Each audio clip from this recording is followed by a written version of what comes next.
Thank you for joining this first part of the Autodesk Designathon 2025. We're very happy to see so many of you joining us today, and we look forward to a really nice event.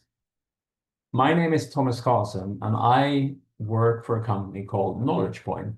We are Autodesk learning distributor, and that means that we work with Autodesk to support users of their software, such as students, as many of you who are here today, but also educators and people in the industry can learn how to use them. So we organize different learning and training opportunities connected to Autodesk.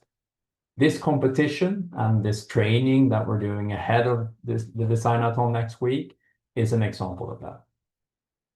So what is the Designathon? Well, you've all signed up to join this competition. It's our third annual edition. So we've held this design competition for 3 years now. This is year 3.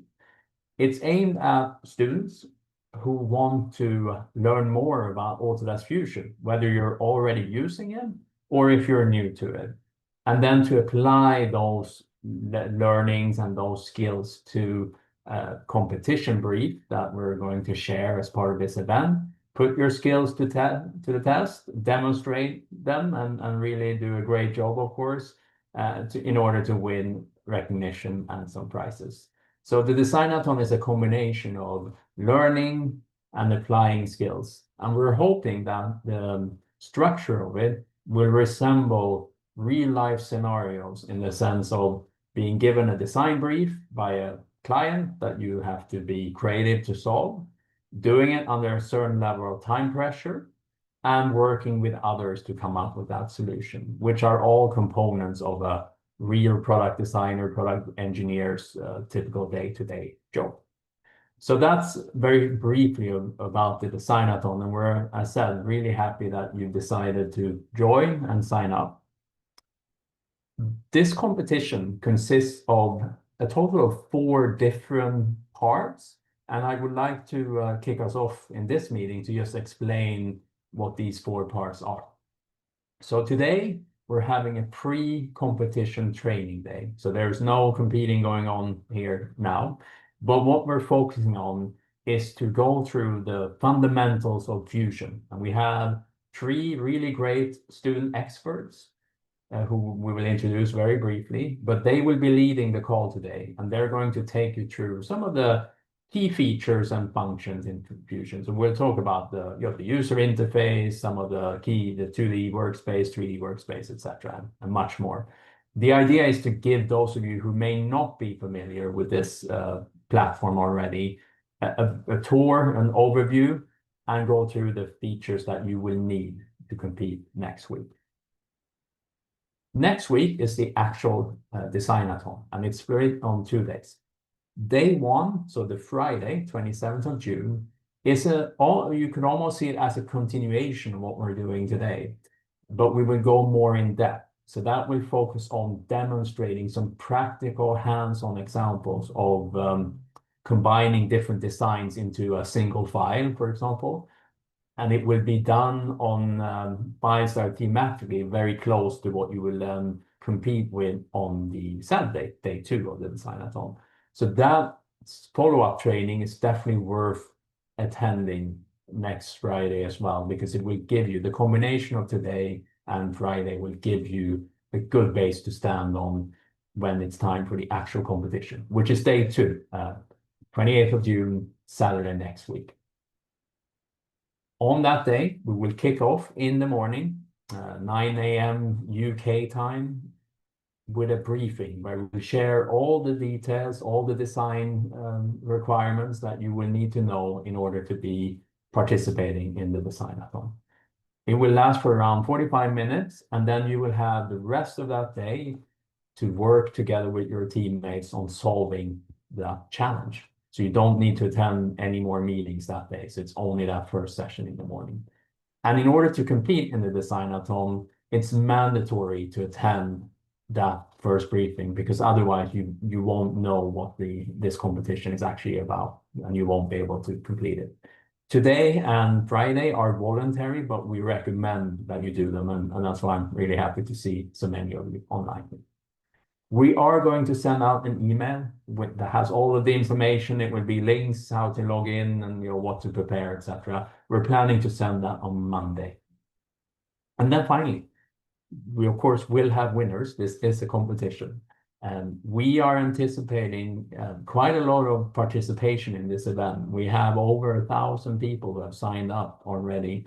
So our jury will need a bit of time, and that's why we've scheduled the announcements of the winners 3 weeks after the close of the competition, just to give the jury a fair chance to do a proper assessment of all the projects that we're hoping to receive or anticipating to receive based on the previous competitions. So we'll have to ask for a little bit of patience there, but then on the 22nd of July, we're going to announce winning teams and also highlight special recognition to those who may not reach the first 3 spots, but still did a great job, and of course celebrate everyone who's part of this program. So that's an overview of what this looks like. We will send out some email communications, and you also have some other ways of reaching us if you have questions or want support.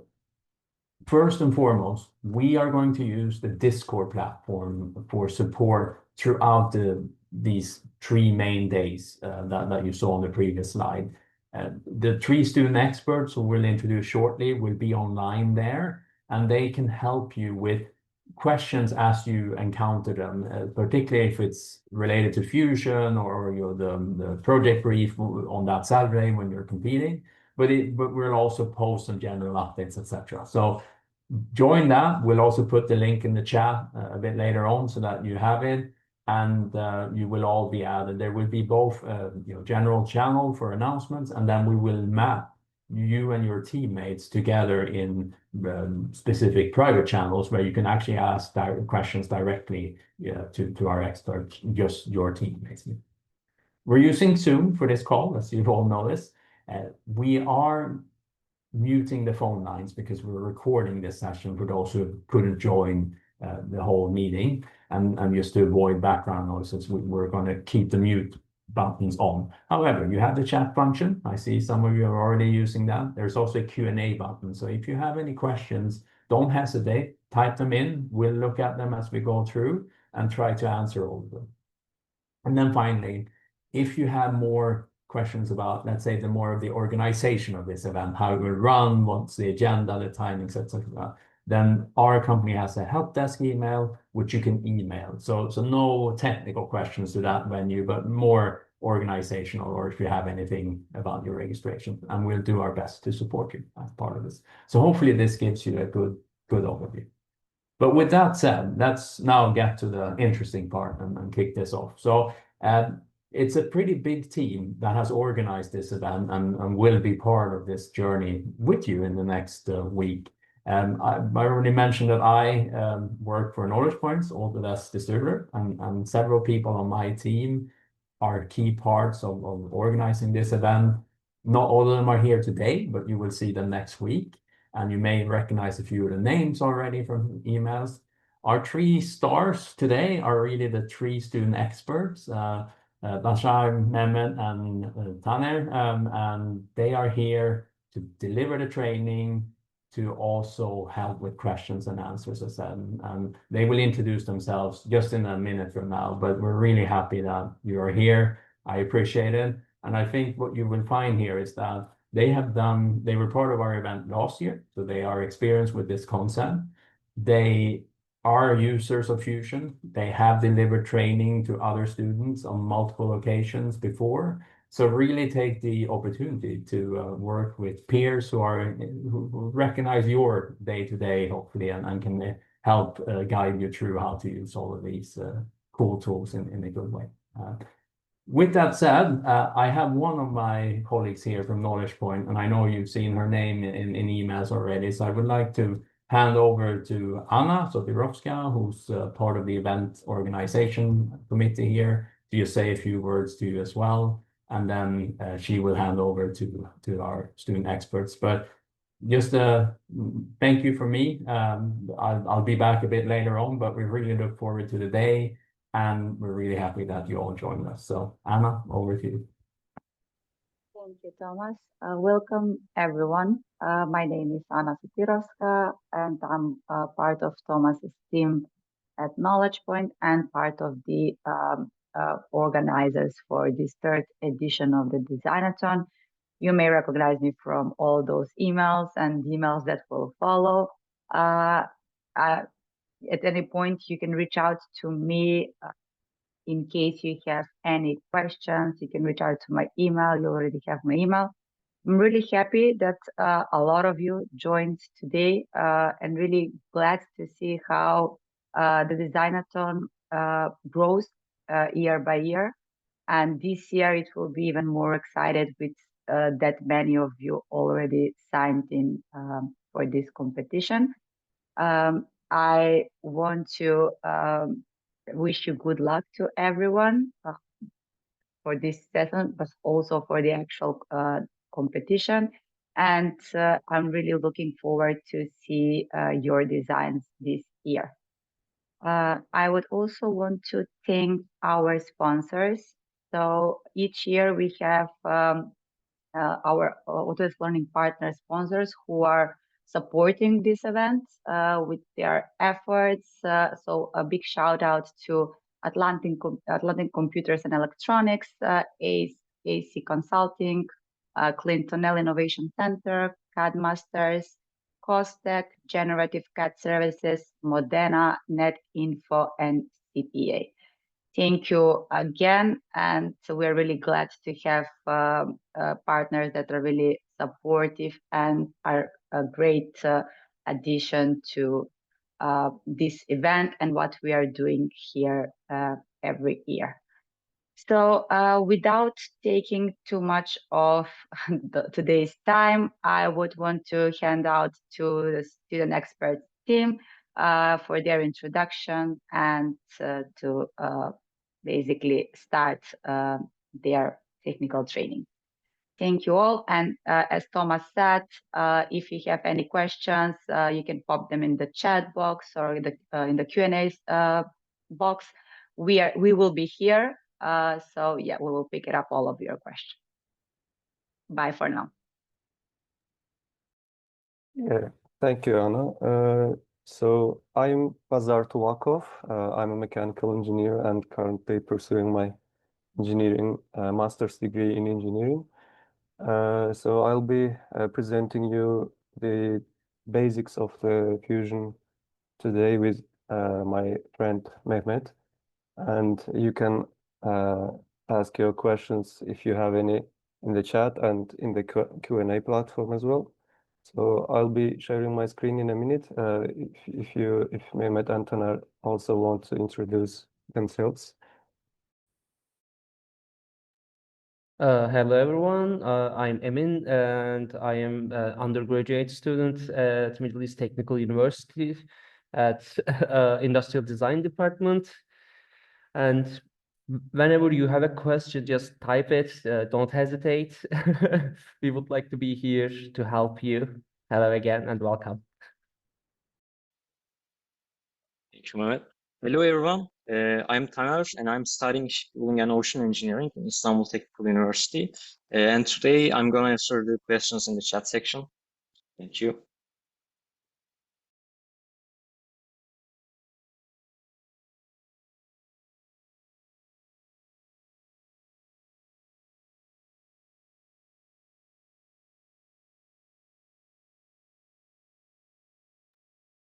You are muted, Bazar. Oops, I'm sorry. So we can start.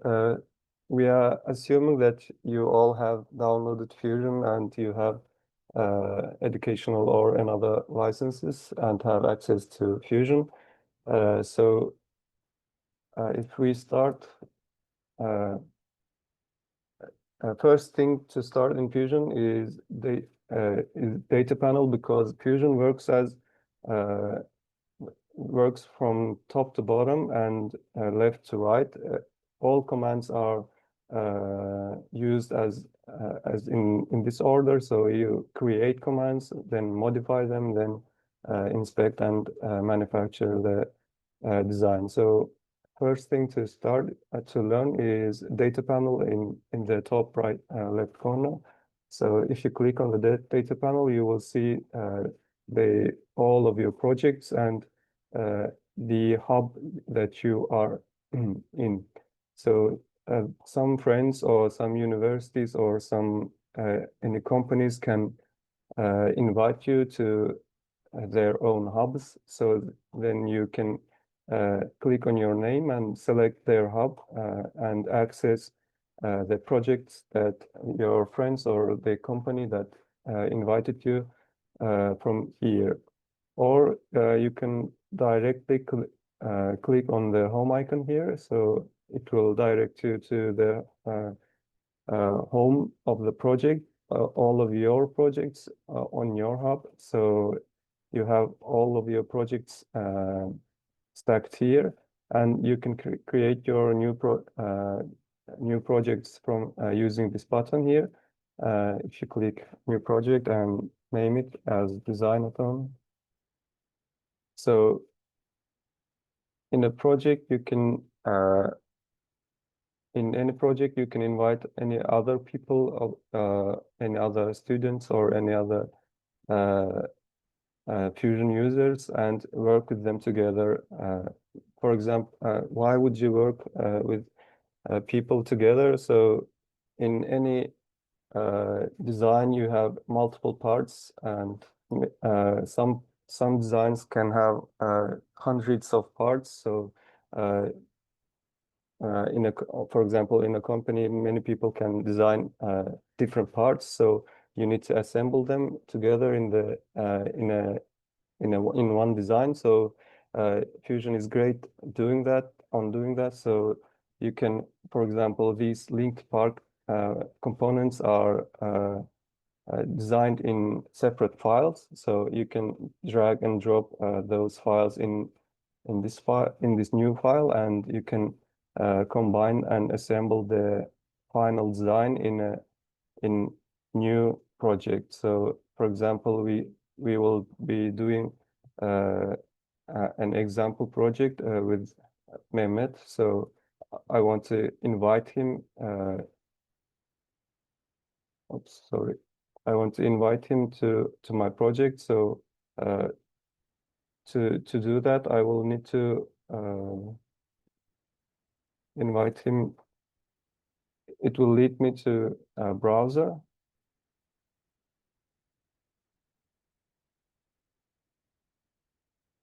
And I can paste his email address that he is using Fusion with. So I can paste it here and invite him to the project. So he should have the invitation link in his email, or he can also access it from Fusion. So when he clicks on this home icon on his Fusion, he should be able to see this Designathon project, and I should be able to see him in a bit on this people section. And so I will be saving this file on that project as well as an example file. For that, you can use File, Save As, and choose the folder you want to save from this icon here. For example, I want to save it in Designathon. And save. You can also add new folders with, for example, Mehmet's files.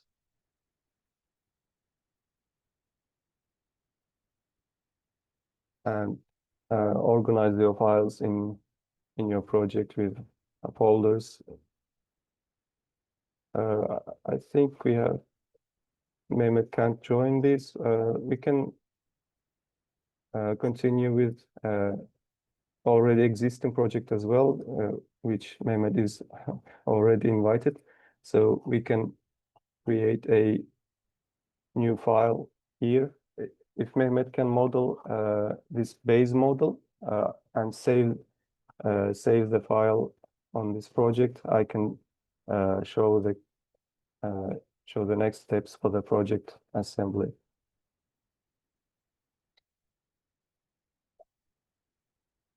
While he's doing that, I'll be saving my new file in this project.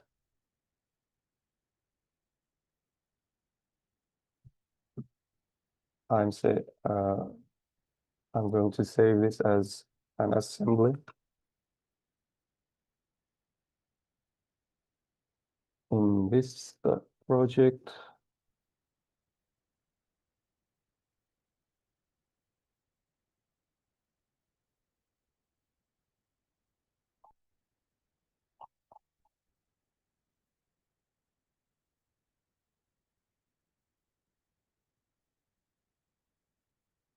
I'm waiting for Mehmet.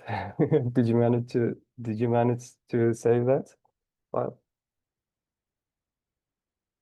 I'm actually still waiting the Invitation. invitation, and I just got it.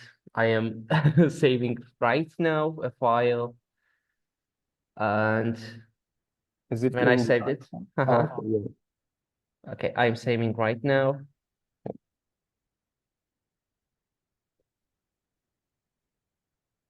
Just a second. Yeah, no problem. So whenever you save the files, it is going to upload the files to the cloud. So depending on your file size, it can take some time. It can take minutes. It can take seconds. So be patient about it. So because it is uploading the file to the cloud, you can access the files from anywhere or from any computer you are logging into the Fusion.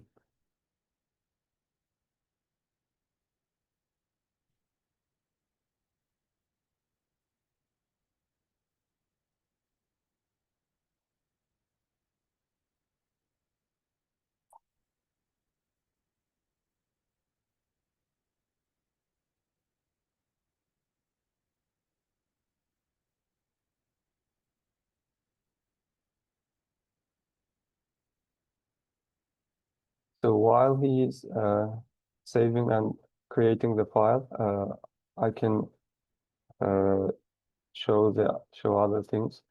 So you can, he has saved it.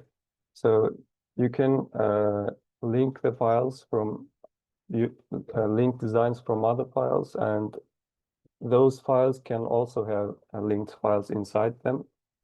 So it can be very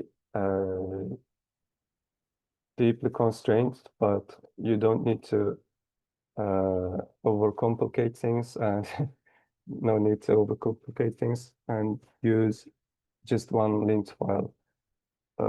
And by the way, you can now see under the lamp. I just saved the lamp base and lamp head files, and you can add your you can add these parts into your design. I just Yes. saved it. So if I want to use Mehmet's file in my design, I simply need to drag and place that file in my document.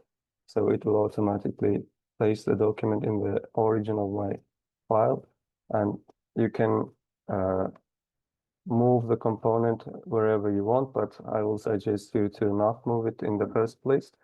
We can move it later.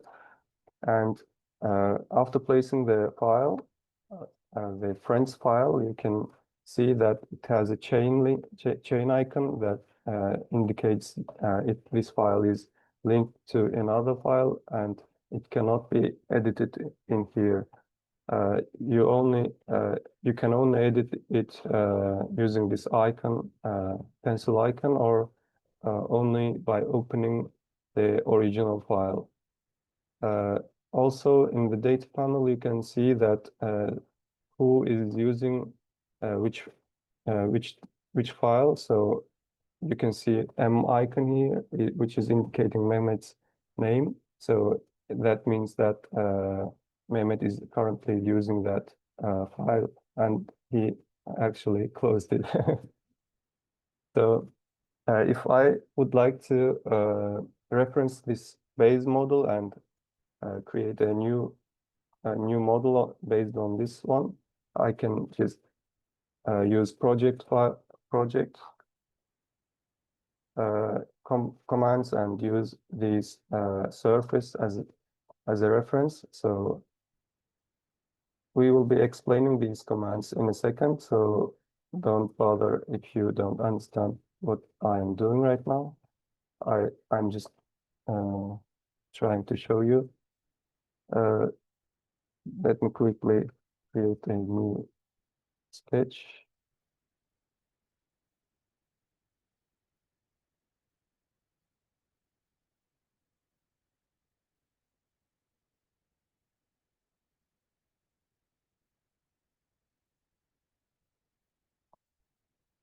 Actually, let me add some fields here.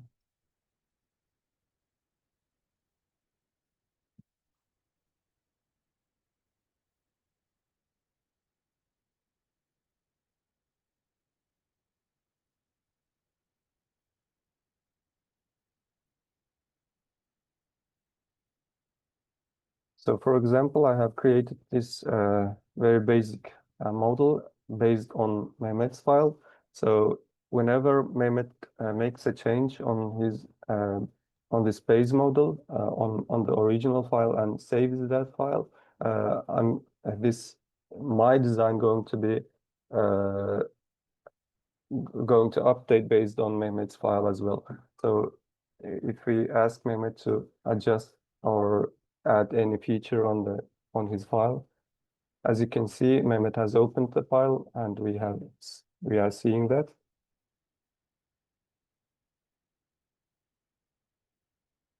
He's making his changes.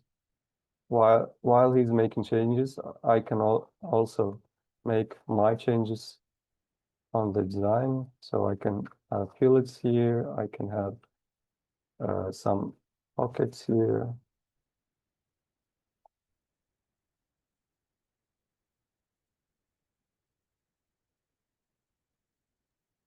I finished my editing and I just add a button. Okay, yeah, great. And you can see the problem in the file. You can explain that. Yeah. So whenever he saves his original file, we are seeing here a warning that that one linked file is updated. So I need to click on this or right click on the linked file and get the latest version. So that way we can have Mehmet's latest updates. So as you can see, he made his he added a button here. So, and also I think he adjusted the angle here. So because I referenced that surface, my sketch also has updated, and I don't need to have any updates on the design I have made.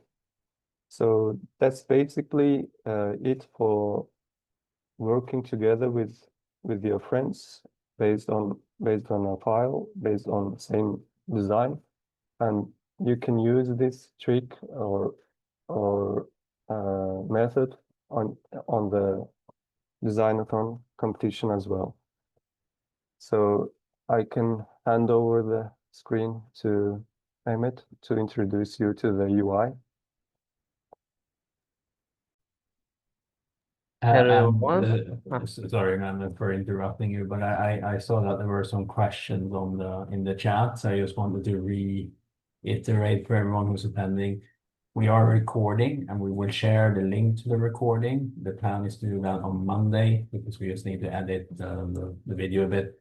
And it will also include information about next week. I saw some comments as well that it went a bit fast. So if you guys want to just demonstrate that. So, you know, we're I think we're off to a good start. Keep the questions coming for sure. And then Tanner is already replying in the chats as well. So. Don't worry, we will just be explaining much more slower and much more detailed. Don't worry. So we heard you and we will do our best to walk through. So, Yes. So I am taking the screen right now. And I'm sharing my screen. I hope all of you can see it. So I will be explaining the Fusion UI right now. As you can see, this is the start window. When you enter it, you can see this window. There's nothing in here. There are lots of comments. Maybe when you open, this box can be opened or not. So let's start with how this interface works and where you can find what. So let's start with actually some of you just downloaded the Fusion, and then your language can be in your home language, your mother language. So I recommended you to change it to the English, because all of the words are we explaining, all of the comments are we explaining in English too. And in the sector, and these comments are used within the sector too. So it would be helpful to learn its English way for future too. And as you can see in my right top, I have a profile, and when I click it, I can see my Autodesk account, preferences, my profile, share feedback. If you have a problem, share feedback within the program, but you can ask us too, and sign out. I'm continuing with the preferences, and when I open it, I can see lots of settings in here, and the first setting is user language. There are lots of language that you can choose, but I recommended it to continue with in English. And when you say apply and OK, you need to start the Fusion. You should restart the Fusion. And in here, we have different settings, graphics drivers, default modeling orientation, etc., etc. And the other important thing is there are lots of different programs, lots of different modeling programs, and you may use them before, and of course you learned them and you know how to use them with the mouse preferences or keyboard preferences. For example, if you are used to use SolidWorks, you can click that and change how you can use your mouse, or you can choose Tinkercad if you know that, or you can continue with the Fusion too. But I will continue with Tinkercad. And when I say apply and OK, the Fusion might need ask you to open it again. Sorry. Open it again. So I'm just waiting if you restarting it. Just a second.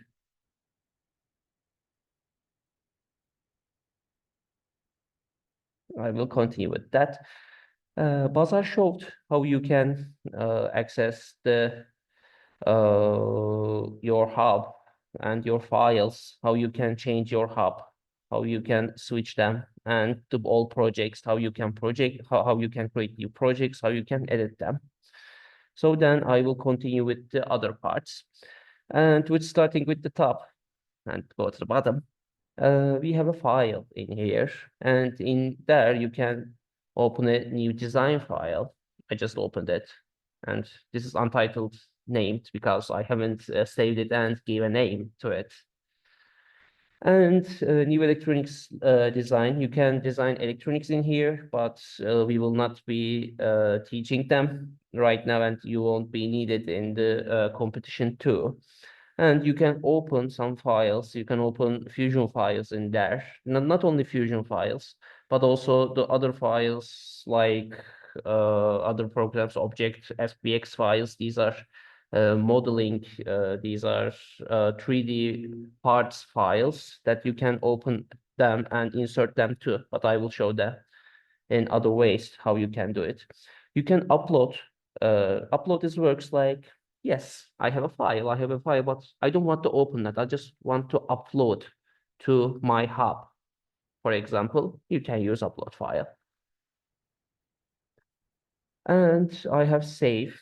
I recommend you to save multiple times when you are working, because of course, like every other programs, this program can make crashes. So before losing your files, I recommend that save every time when you did something especially important or especially sensitive, especially hard things, save it immediately. And if you can save as when you have a file that you saved, but you save again with different name, with different functionality. For example, this one, I have save as, and when I save as in, when I save as, it asks I can change the name and keep the original file and create a new file. And there's an export selection. F3D is the Fusion's own file code, and there are different files that you can export, like 3MF, DXF, FBX, Object, Step, SDL, and also there's it's up to you what do you need. And we have a 3D print, capture image, share file link. That's much more important than the other comments. We will be showing that and later. So here is the file settings. And now here is the save comments. I just saved it, so there's nothing new. But when I did something new, for example, I want this a bit longer. Okay, it's something new and the file has changed. So it allows me to save again. When I'm saving, I can give name, for example, the base finished version, or I just added a button, or congratulations me, etc., etc. You can save it from here. And when you want to undo or redo, you can just use these buttons, or you can use Ctrl plus Z to step forward, step backward, or you can use Ctrl plus yeah with going forward with your changes. So, and we have different files in here. When you opened, no, I don't want to save it. When you opened, you will going to have a new file, and you can open different files, new files in there, and you can change with this in here, like your browsers. It's the same mentality. And we have extensions. You can get extension, design extension, manufacturing extension, but we will not be covering these. And when you saving something, or if you have a upgrade, you can see in here in job status or notification center what happened, or help button. With you can access the learning panel, community, and what's new. And I just explained the profile selection. So let's continue with the inside of it. And the first thing is you can see left top, the design. There are different sections like design, what we're designing. Generative design is a AI tool that you can generate designs that say connect with these. For example, you can see some photos in there. The first one is a part that we want, that we have, but we generate a much more stronger and lightweight this part, then we can say connect with these parts, connect, and don't touch this. You can see the process. And render, you can take renders in the Fusion. We will be explaining this. You can make animations. You can explode your designs, or you can make animations in there. Simulation, you can make simulations, manufacturers, drawing, and electronics. You can change your file, what do you need? For example, I don't have anything, so this is the render selection, but we can't see anything right now. We will going to explaining that. Then I'm continue with in here. In here you can see there are tabs: solid, surface, mesh, sheet metal, plastic, utilities, and manage. These are different tabs that when you need to model in solid, or you may just need to model just a surface.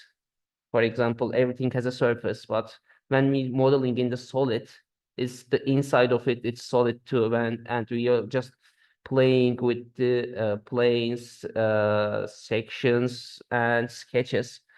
But surface, we are using the again the sketches. We are just designing the surfaces, and we are connecting them separately. When you have a special design, you can use surface, but it's a bit hard. The solid is much more easier and faster. We have a mesh selection, sheet metal. You can bench, you can prepare sheet metal files if you are designing a sheet metal production part.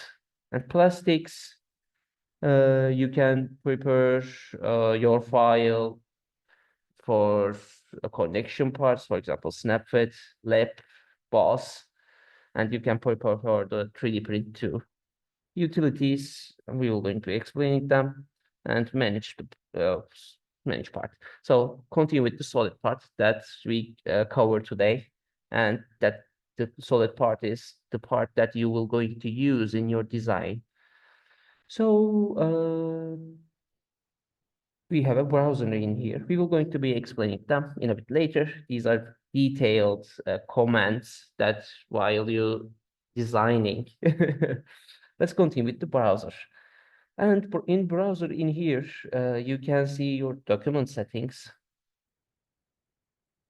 And mine is in millimeter and gram. You can give names into the views: top, front, right, home. And we have an origin in here. As you can see, we have an origin. These are X, Y, and Z planes. And when you edit some new designs, we will be showing these commands later. I just doing something fast. When I created a sketch, we can see the sketch in the sketch file, and I can show or hide it. For example, we can see it.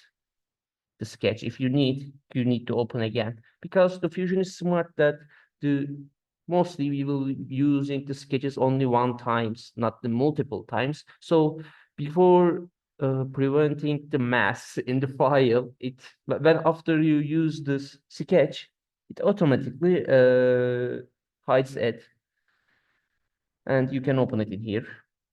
So we have a bodies file in here that we can see the body, and with the right click, I can see some options: move, copy, move to group, create components. We will going to explain them. Select as mesh, remove, delete, or rename again. For example, this one, part 1. I just renamed it. When you have a big files, you have to actually, it's really helps you to name them to find in here. So you can hide it, remove it, find it much more easier. And I can do the similar things in here too. Rename again. This is the sketch one, but I just name it like that. Okay, these are the browser part. So let's continue with the in here. For example, this is the free orbit. When you choose that, you can move your part in freely. As you can see, I'm using my mouse, so it can goes like that. Or in here, just a look at. For example, when I want to look at, I'm just looking at it.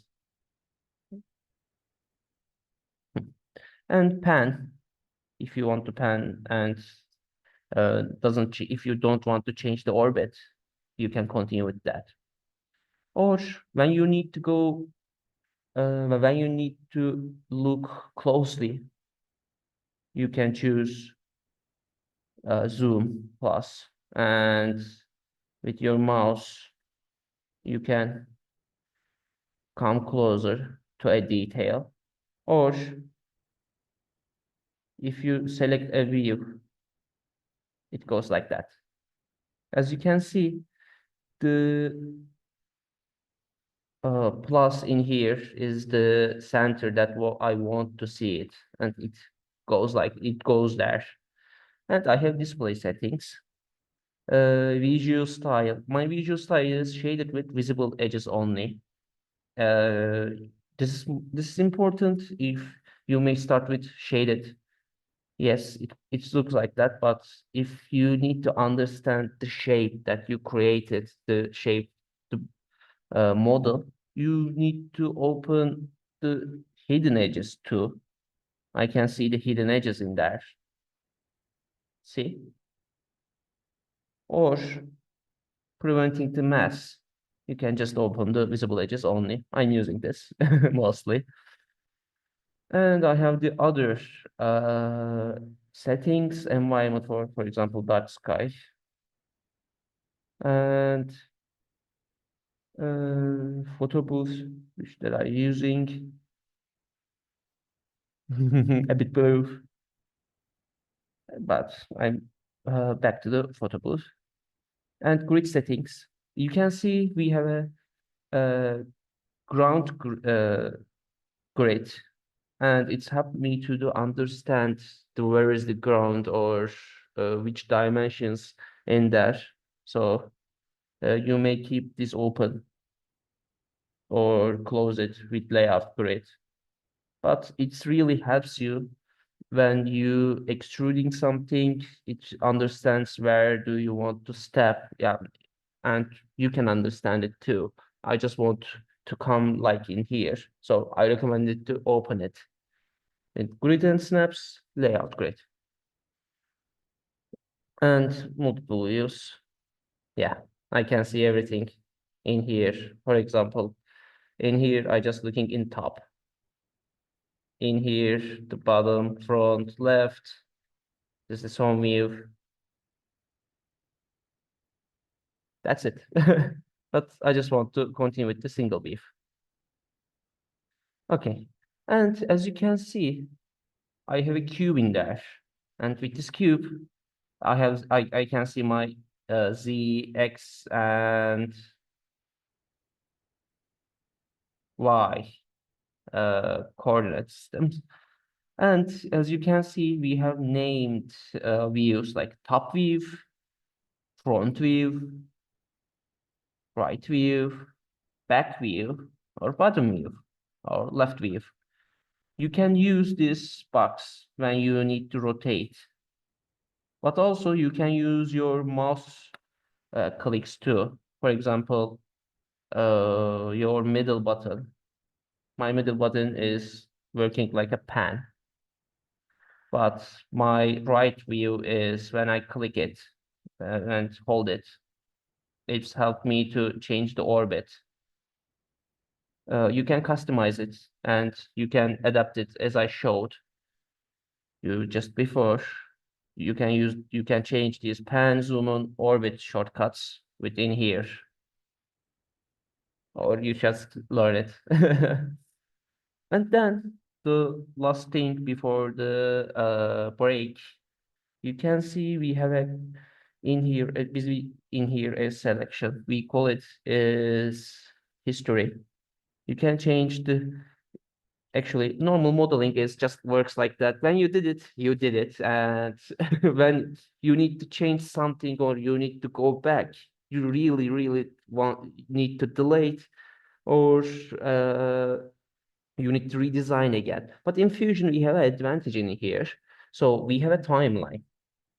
And for example, I will be adding much more things in here to just adding some new comments in here. Just a quick thing. Don't worry, I will be showing these two. New body, etc. Yeah.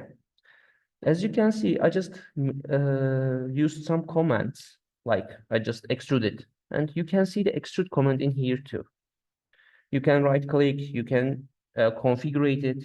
When you click 2 times, you can configure it and change it. You can go back the time that I didn't these commands or change the model. So with using the history, you can go forward in time and you can go back. And when you need, for example, when you have to make a change, for example, I don't want this height. I just need a shorter way. So I changed it and it adapted to the other commands my change. So the history panel is quite important to design, to change something again and again and again. So this is the basic UI of the Fusion. And we can give a break in here for 10 times, 10 minutes. So see you in 10 minutes later. Bye. Before giving a break, Huh. can I add something here and share my screen? So yeah, I just missed something explaining here. When I created a Designathon project, you can invite people in 2 different ways. So first is Designathon project, and it leads you to the browser, add members. Here you will need to wait. Here you paste your friend's email and invite them. Then after inviting, you will need to click on their name and sorry, I couldn't change the language to English here, but you will change the you will need to assign the role for your friend. So you can assign it as an administrator as well. So make them administrator, and they will have an invitation email. So they will need to click on the invitation link in the email, or you can also that's the new way of inviting people. Old way of inviting people is when you open a project, you can go to People's tab and enter the email of your friend's email here and press invite here. It will automatically add your friend here. So he is already invited, so I'm not going to do that. And one more thing here to add is in the display settings, if your PC is very slow, you can go to effects here, pressing this display settings, go to effects and turn off all of these selections.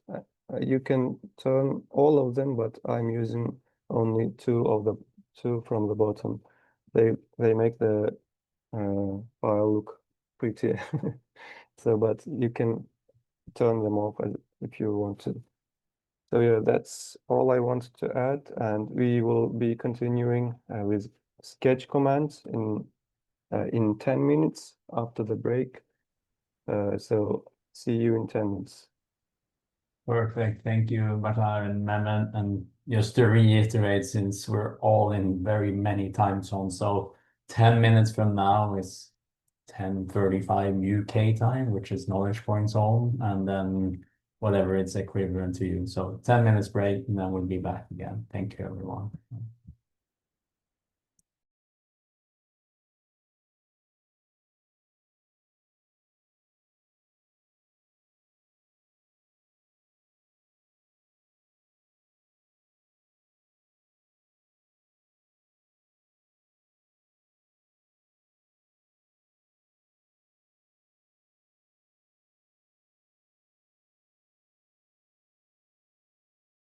starting to share. I'm starting to share my screen. I saw a question in the Q&A tab.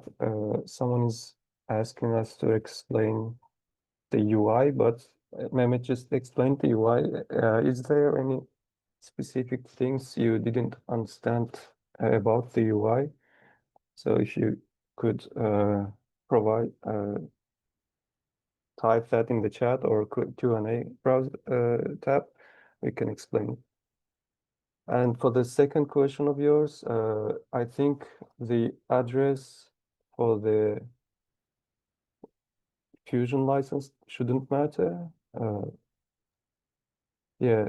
No, maybe I can also jump in on that because I saw someone else asked a similar question. So for the competition, this competition, it doesn't matter whether your Fusion license is registered with another email address or another detail. That's not relevant to this competition. That's perfectly fine.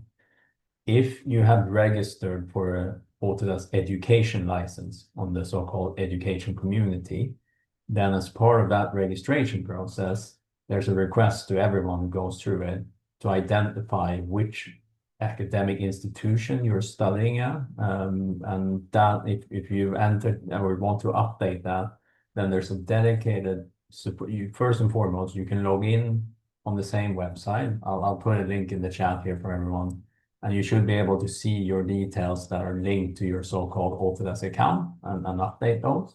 And if it for some reason does not work, then the same page has a dedicated help desk where you can raise a ticket. But that's separate from the competition, just to clarify that. So you don't need to worry if you have signed up here with a different email. We will ask you to reconfirm which email to contact you on for the competition. But I'll put a link in the chat just for the education community, and then those who have the question there can check that directly with that support help desk. Okay, back to you. Thank you. So after creating the project and saving your new blank file, we need to start to model. And to start to model, 90% of the time you will need to create a sketch, usually a two-dimensional sketch. So if I switch over to any tab, you can see that there is a create sketch command. So that means in any to create any model, you will need to create a sketch in the first place. So as Mehmet also explained here, you have a sketches folder that which all of your sketches are contained in this sketches folder, or if you have any other components, those components may also have a separate sketches folder inside them. So you can, if you can't find the sketch that you have created, search under the components or under this sketches folder.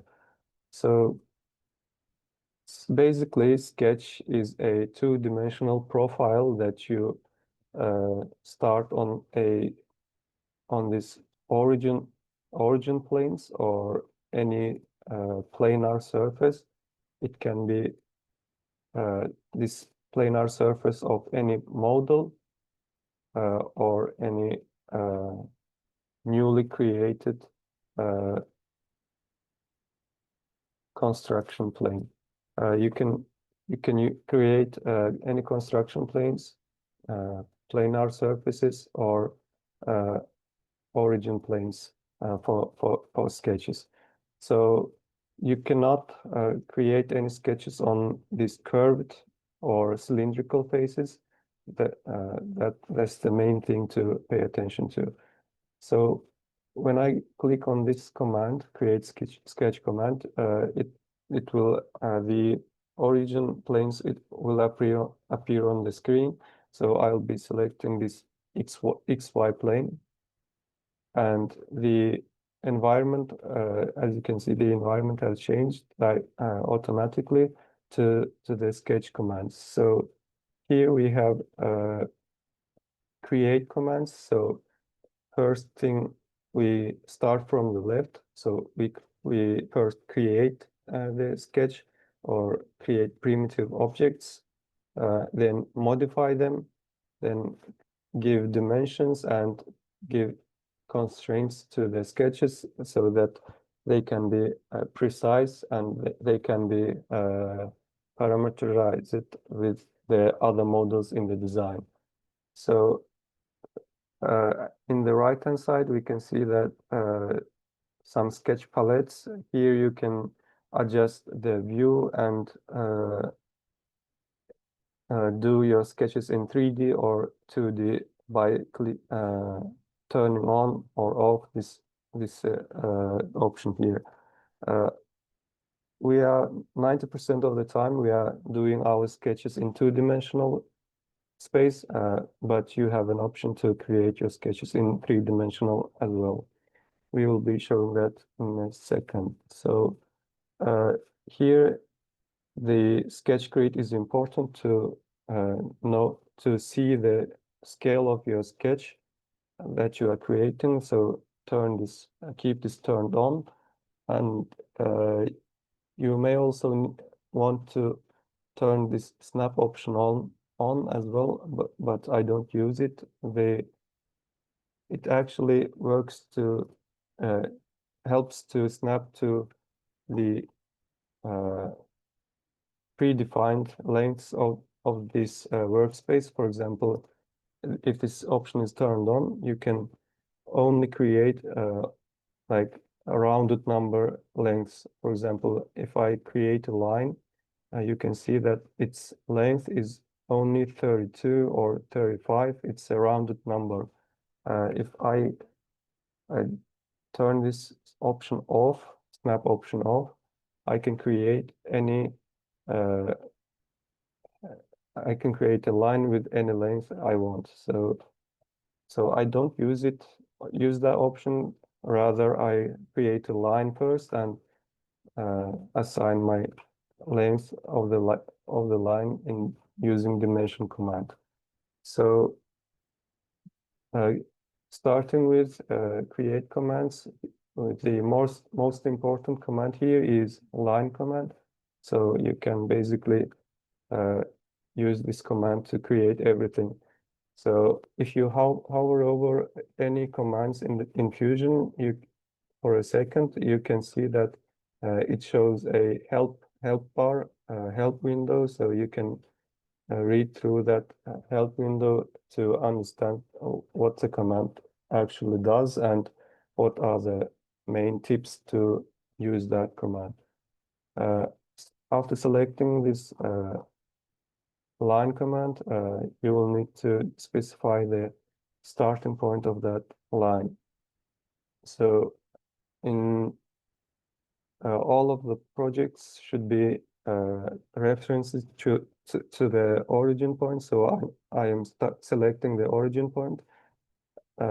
Then I will need to specify the endpoint of the line. So before specifying the endpoint, you can see that it has two dimensions that needs to be specified.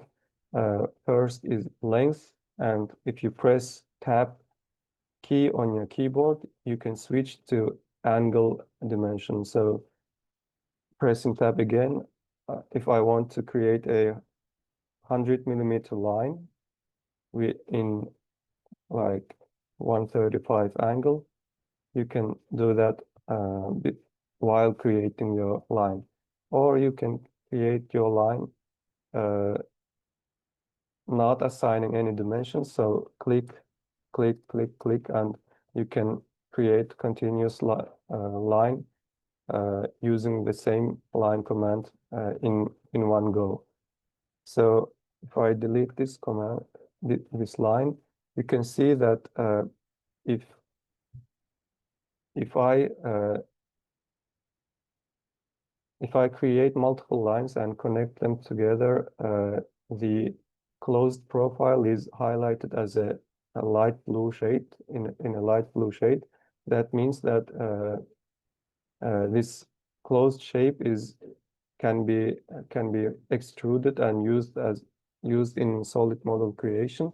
So most of the times you will need to create a closed profile like this. If you don't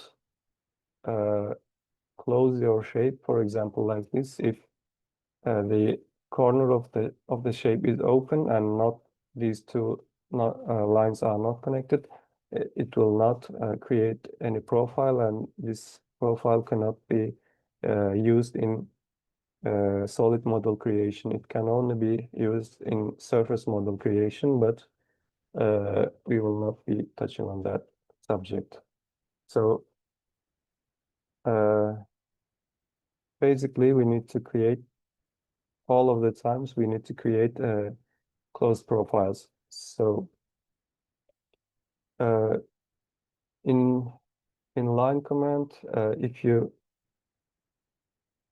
create a line and drag and hold and drag your cursor, it will create an arc tangent to the line created before. So you can use this tip if you would like to. So that's a quick way of drawing an arc in the workspace.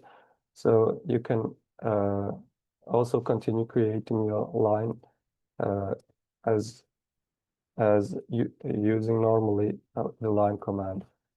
And the second command is rectangle, and there are three options of creating the rectangle, and one of them is 2-point rectangle. If you select that, you will need to specify two corners of the rectangle.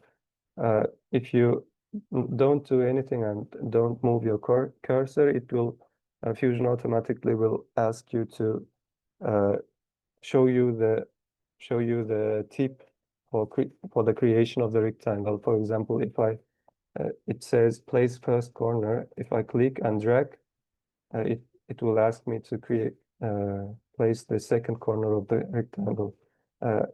Also, you can see that I will need to I can specify 2 dimensions. Pressing tab, I can switch to other length of the rectangle, but I'm not going to specify any length here.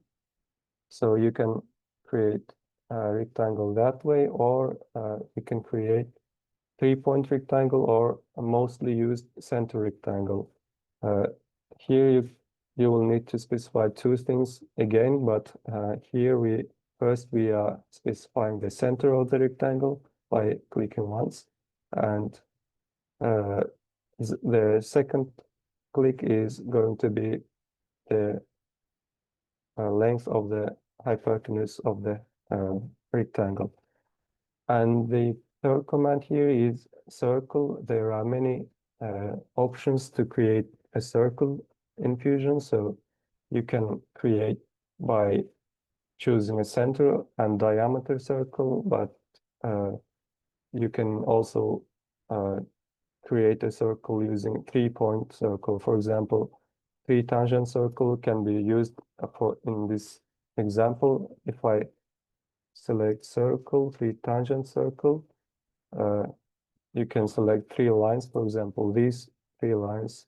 If I select these 3 lines, Fusion will automatically create a circle that is tangent to all of these 3 lines. Other ways of creating circle is basically by center point. So if I specify center point of the circle and drag my cursor, it will create a circle. These blue lines suggest that this sketch is not constrained, and all of the lines, points can be moved freely in the Fusion workspace. It can be handful sometimes, but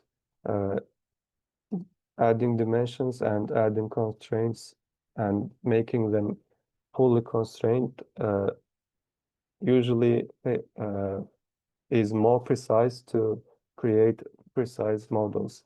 So for now, I will keep unconstrained I will keep this sketch unconstrained, but to only explain the commands, and then we will be constraining all of the lines here. So you will need to select and try all of the commands and to get used to them. And next week we will be using all of these commands in an large exercise with all of us contributing to a design. So another way of creating a primitive sketch is an arc command. You can create an arc in 3 ways. The most common way of creating an arc is 3-point arc. Here you will need to specify start point, end point, and the radius or the curvature of the arc. While you are creating an arc, you can see here that sometimes an icon appears. So whenever the arc is tangent with this line, going vertical line, it will be automatically assigning the tangent constraint to this arc. If you don't want any of the constraints to be attached, you will need to press and hold Control key on your keyboard. So it will never add any constraints while you are creating any line or any arc. So I'm not going to create any constraints for now. So I have created an arc without a constraint. So another command is a polygon, and there are 3 ways of creating a polygon. First is circumscribed polygon. Oops, I didn't select it. So whenever you select the center point of the polygon, you can specify the number of corners on that polygon. So pressing tab switches over to this window, so I can specify how many corners do I want in this polygon. For example, if I want a triangle, I can type 3 here, and I can specify the radius of the circle inside that triangle. So polygons are created that way, or there are another way of creating is inscribed polygon, which means that the circle is going to be outside, so the radius you are defining is going to be changed. So if I also create a triangle, so that's the 2 ways of creating polygons. And another way is edge polygon. If you know the one edge length of a polygon, you can use this command. For example, click, and you can specify the polygon count. So for example, I want to create a 5-corner polygon. Then another command here is an ellipse. So this is basically two-point line and a circle. So very easy to use. The next command is going to be a slot command. There are 5 ways of creating a slot. So center to center slot is going to be in this command. We are going to specify start and end of the slot and the radius of that slot. In other options, we have, for example, we can create an arc slot.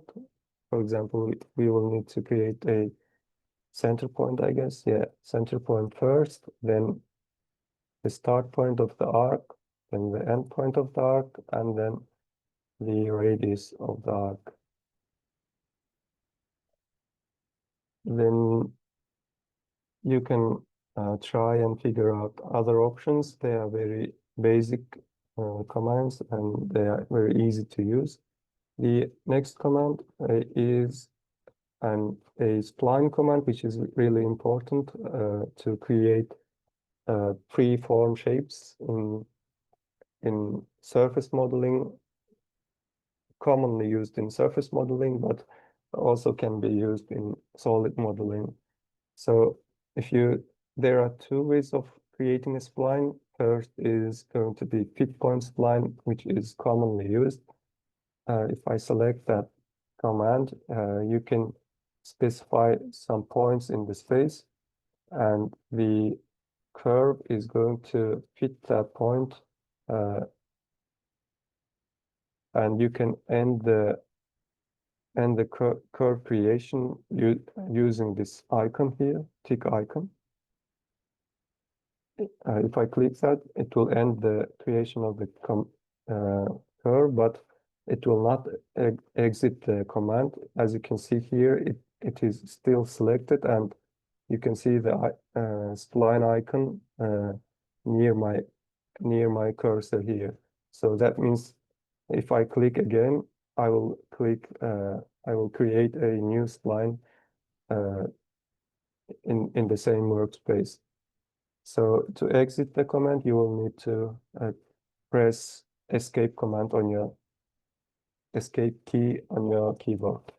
So after creating this spline, you can adjust the curvature and points and tangency of this spline using these points and using these handles as you wish. So, for example, if I want to delete this point to make the curve more smooth, you can select the point and right click and delete this point. That will make the curve more smoother, but the control points are less now. So if you want more control on the curve, you can right click on the curve, insert spline fit point, and click on the curve where you want to insert a point. For example, I want to insert a point here or here, then right click, okay. Then I can use these points to further manipulate the curve. So these handles are used to edit the tangency of the curve. So you can rotate these points and adjust the curve as you wish. You can also adjust the length of the manipulator curves, so it will make the tangent circle a lot bigger, and the curve will update automatically. So another way of creating a spline is control point spline. This is a bit harder to control, but if you get used to it, it can be easier sometimes. For example, this fit point curve is actually used in freeform modeling, which we will be explaining later today. So these points are not actually attached to the curve, like in this example, but they are controlling the curve from outside of the curve itself. So you can use either of these to create a curve. Smooth curves are created using this spline command. The next command is conic curve, which is not commonly used. This is basically an arc, but in conical shape. So you can click 3 times in the viewport, so it will create curve like this. You can use this in your need. The next command is the easiest one, which is point. After selecting that, click on the view space. It will create points. You can use these points to add constraints to add constraints for other sketches or other lines, or you can use these points for creating dimensions or any other purposes. So the next command is going to be a text. So if you would like to add a logo or your name on the file, you can you can use text command for that. For example, if I want to add text on this surface of the model, I can click on this and select create sketch command. It will open a new tab on the screen, and I can go to text command and create a rectangle that I'm going to be writing my text in. So after creating a rectangle, you can this window opens and you can add your text here, and you can also adjust the font type. For example, there are many fonts here. For example, you can choose this type. You can adjust the height of the text. I want it to be 7 millimeters. Character spacing is going to change the spacing between each letter. So if I make this larger or even more large, as you can see, the text expands horizontally. You can also flip the text as you wish, and you can align the text according to this rectangle that we created first. And yeah, that's the one way of creating a text. And if you want the text to be on a curve, for example, you will need to specify a curve first. For example, if I draw a spline here, for example, like this, then choose text command and specify the type as text on path. Then select the path, select this path. Then I can add my text. For example, I'm going to write a lab design.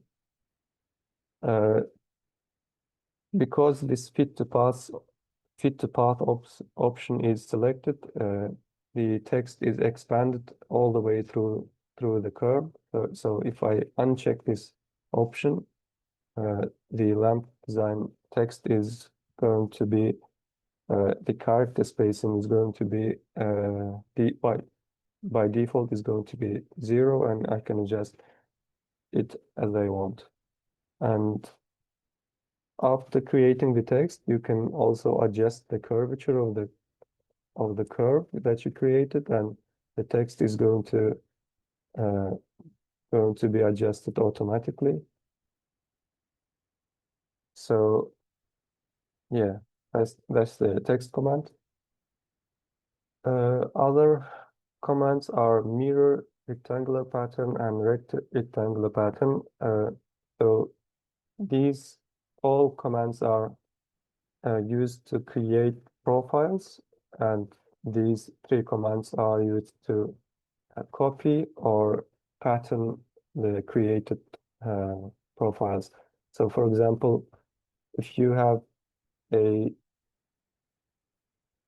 part like this,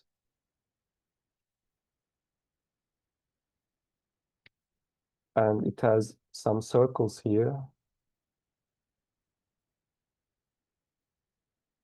and the same circles are exist in all of the corners of the part.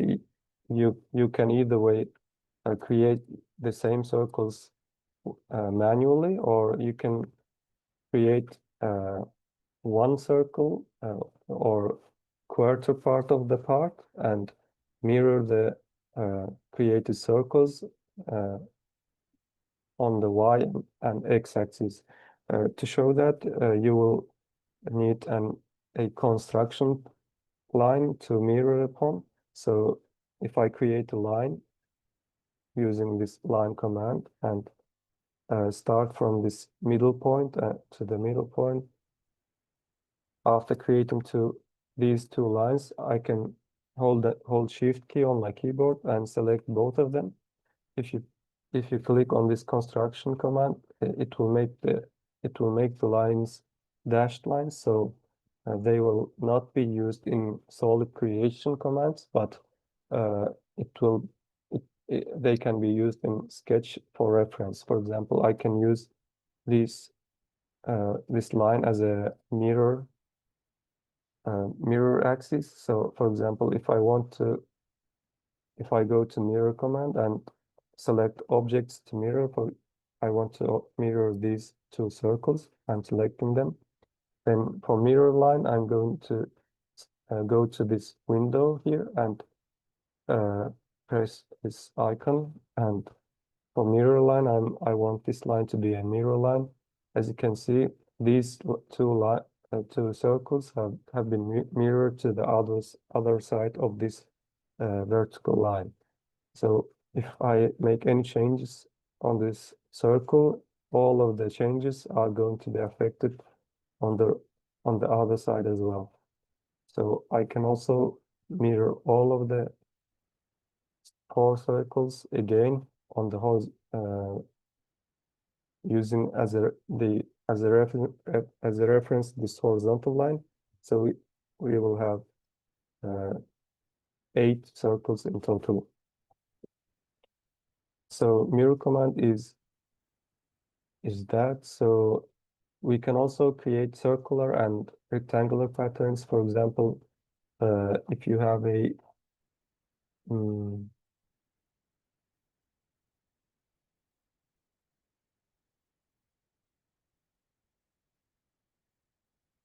if you have parts like this and it has 4 holes on around it, you can either mirror these holes like I showed in just seconds ago, or you can also use circular and rectangular patterns. So for example, if I want to create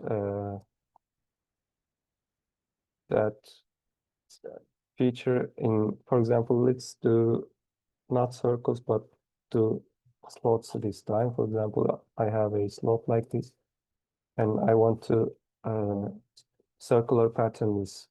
I select circular pattern command. For objects, I select this slot edges.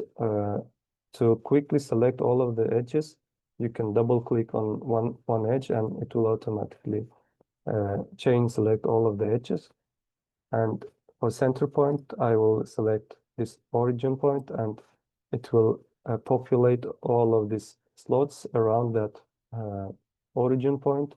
And you can specify the quantity that you want to copy that slot. For example, I want 10 slots around that origin, and you can also specify whether it populates the slot full, or you can distribute it partially. For example, if I select partially, it will only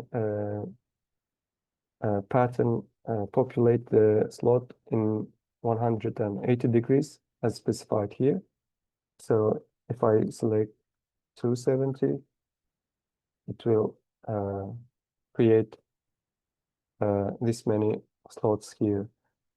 And also you can adjust the quantity, and the suppression command will suppress all of the slots from the original one. I suggest that you turn this option off. So whenever you make changes to the original slot, it will automatically affect all of the copies of all copies of the slot. And rectangular patterns pattern works the same. If you open the window, you will need to select objects to pattern. Again, I will pattern this slot, or maybe just the line for this example, and I will select the direction. It can be specified in any direction. For I could select this line or this line. For this purpose, let's create a new line as a construction line. So I want the rectangular pattern to be in this direction. So I'm creating this line and making this line type as construction line. Then I'm going to select construct rectangular pattern, select object, select direction, selecting this direction, and using these two arrows in the window, I can move the copied lines wherever I want, or I can specify the distance between them in this window. For example, distribution. You will need to select the distribution type as spacing. For example, I want the spacing between each of the lines to be, for example, 50 millimeters and 100 millimeters in this direction. And I want 3 copies and 10 copies in this direction. Also, let's select all of the lines of the slot so it is more visible. And you can also adjust the direction. For example, we selected this line as a direction, and it populated the slot only in one direction, in one side of that line. If I select symmetric, it will populate the slot in both sides of that direction line. For example, if I make it Y, it will populate the slot in all directions. I see some questions arriving. Maybe our friends are answering this. Let me check quickly. Okay, yeah, our friends are answering the questions. So the next commands are going to be dimension commands and project commands. For this, we will need a already created model. For example, let's assume that we have created and this design, and we want to create a new sketch or new model referencing this design. So for that, we will create a new sketch, and to create a hub for this speaker, we need to know this dimension. For example, what's the length or what's the height of this speaker. So to reference that height, we need to use a project command, because if we try to create a line and snap to this line here, we cannot do that because we didn't project that line on our sketch viewport yet. So to do that, we need to create a sketch project. So select project and go to 3 dimensions by moving your cursor and select all of the surfaces or edges you want to project on the surface. As you can see, when I select the surface, you can see that it is creating a red line. That red line is in the line that is intersecting with the sketch plane that I'm creating a sketch on. So, for example, if I want to create if I want to reference this surface, back surface of the speaker, I can click on that and it will create a line on my sketch plane because the two-dimensional version of that surface is going to be a line. Also, I can project edges, and on each end of the line, you can see a point that can be used as a reference. So after creating the projects, I can create lines and use these projected points to snap my line command and create a closed profile. For example, I'm going to design something like this very quickly.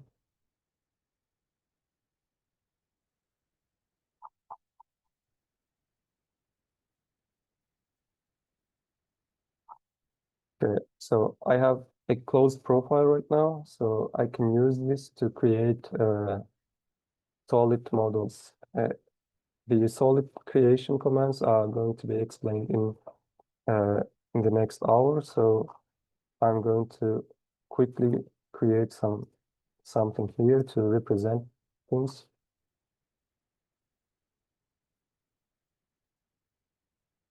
So after creating that, because I have this top corner reference to my image, whenever I make a change to the height of the speaker, the latest model that I have created, this cylinder here, is going to be updated automatically.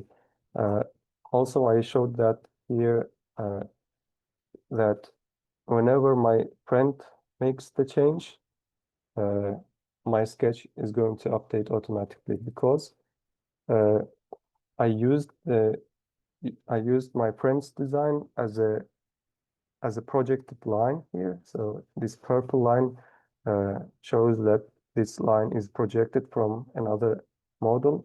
So I'm using that model as a reference for my new sketch. So whenever this purple line is going to change, this line is going to be moved along with that line. So, for example, there are two ways of projecting this circular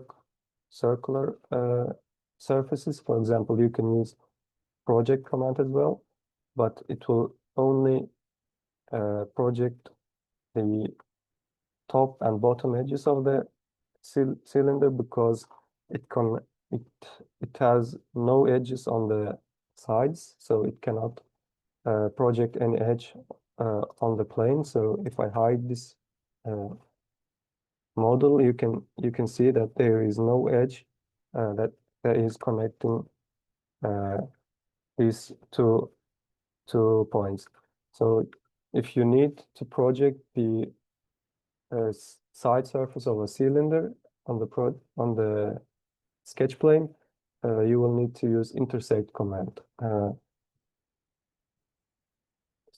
Open this command and then this window opens. You can select the geometry, and whenever I hover over the model, you can see that it is going to create this red line in both sides. So that shows this surface intersects with the sketch plane, and it's going to cut that or project that surface as a line to my sketch plane. So I can use this line to create any new sketches, and I can add dimensions to reference that cylinder. For example, whenever the radius of that cylinder is going to change, my new created sketch is going to adjust according to that. For example, I'm going to adjust the radius of the of the cylinder. For example, I'm making it 250 millimeters.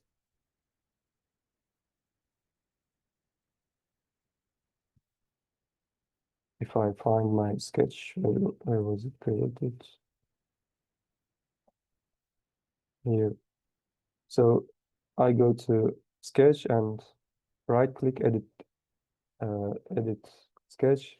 Because I didn't add any dimension, I created the dimension and deleted it accidentally. So because I didn't add that dimension, it didn't update automatically. So that's why we need we need to add the dimension. So I'm going to add it, and then we can make our changes.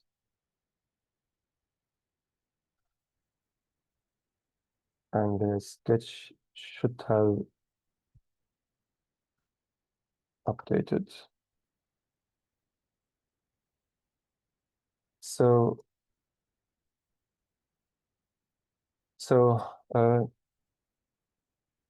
in the project include tab, we have other 3 or 4 commands that are more advanced commands, but that's why I'm not going to deep dive on these commands, but you can see the help window in here, so you can read this help window and figure out what they are actually doing. But I don't think you will need to use these commands because in this competition, because these are some more advanced commands.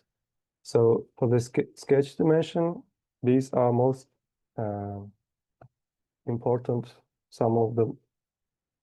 one of the important commands in sketch creation. So sketch dimension command is used to add lengths and angles and radius and dimensions to the profiles that you have created using the commands that I have explained. So to use that, you either press D key on your keyboard or select this sketch dimension command in Create tab.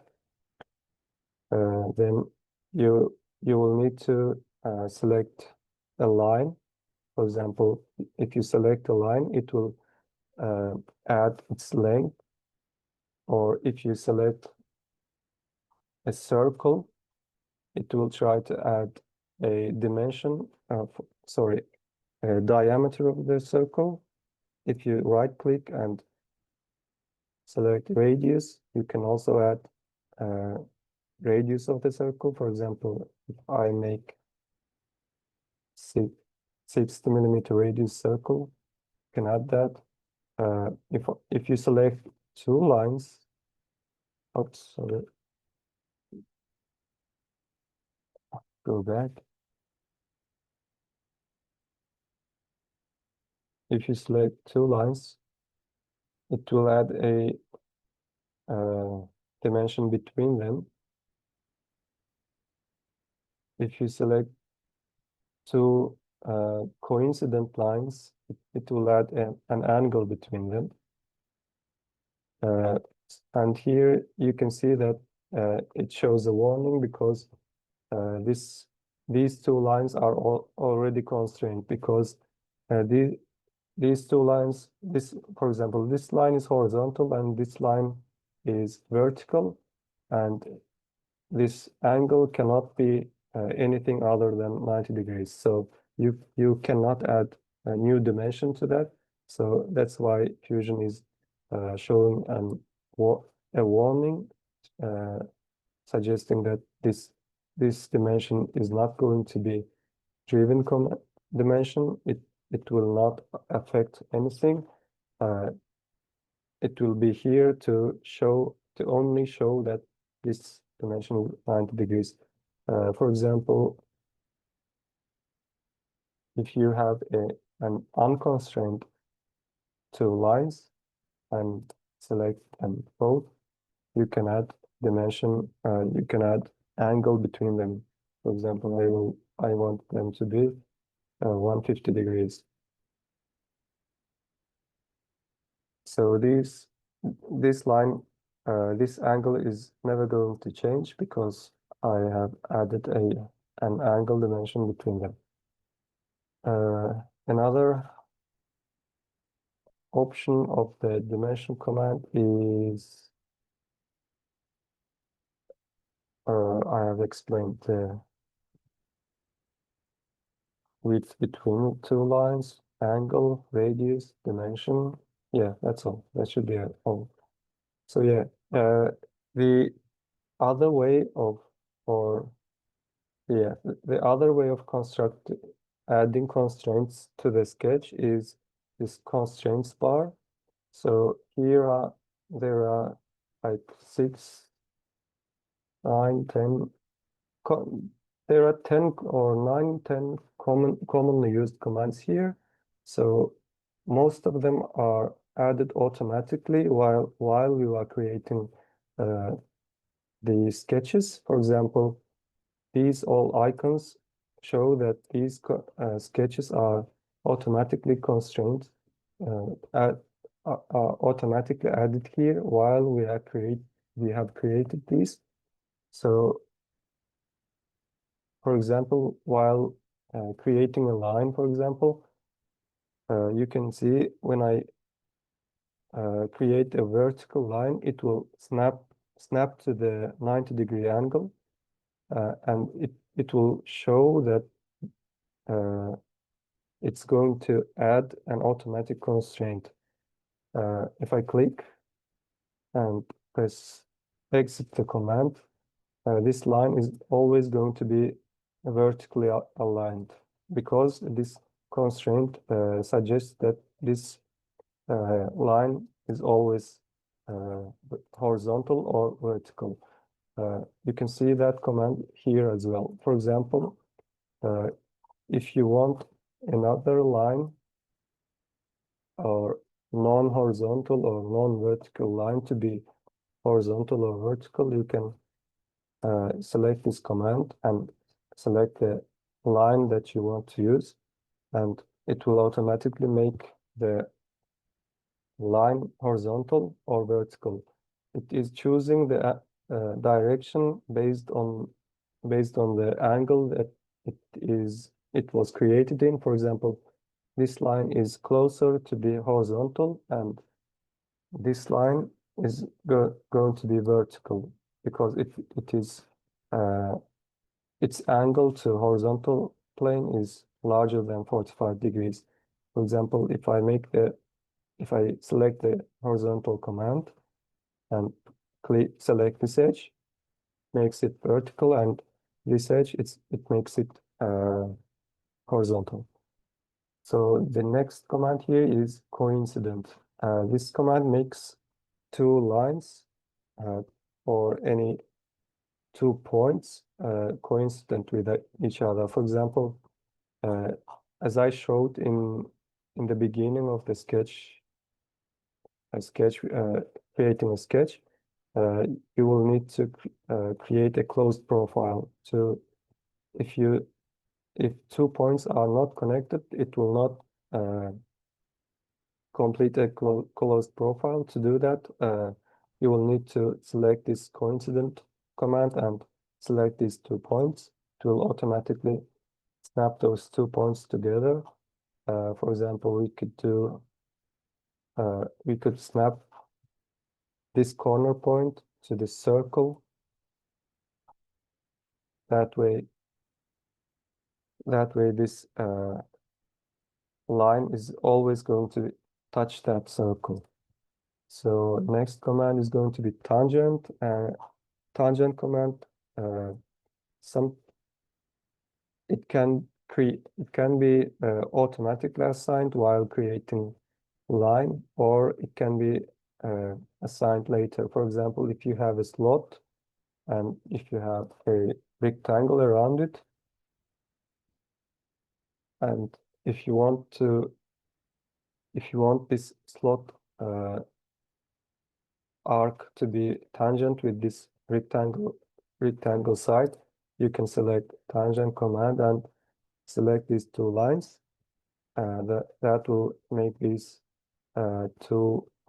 this arc and line make to be tangent with each other, and you can using the same command you can make many adjustments to the sketch. Next command is going to be equal. Equal works with two edges or multiple edges or circles as well. For example, if you have many circles, oops, sorry, many lines like this, and you want all of them to be equal length, you can select all of them and go to equal. It will automatically make these all lines equal, and if you change the length of one of them, it will automatically adjust the length of other lines as well. So for example, if I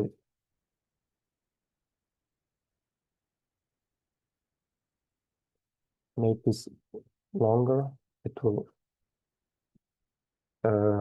adjust the other lines as well. Also, you can make these lines parallel.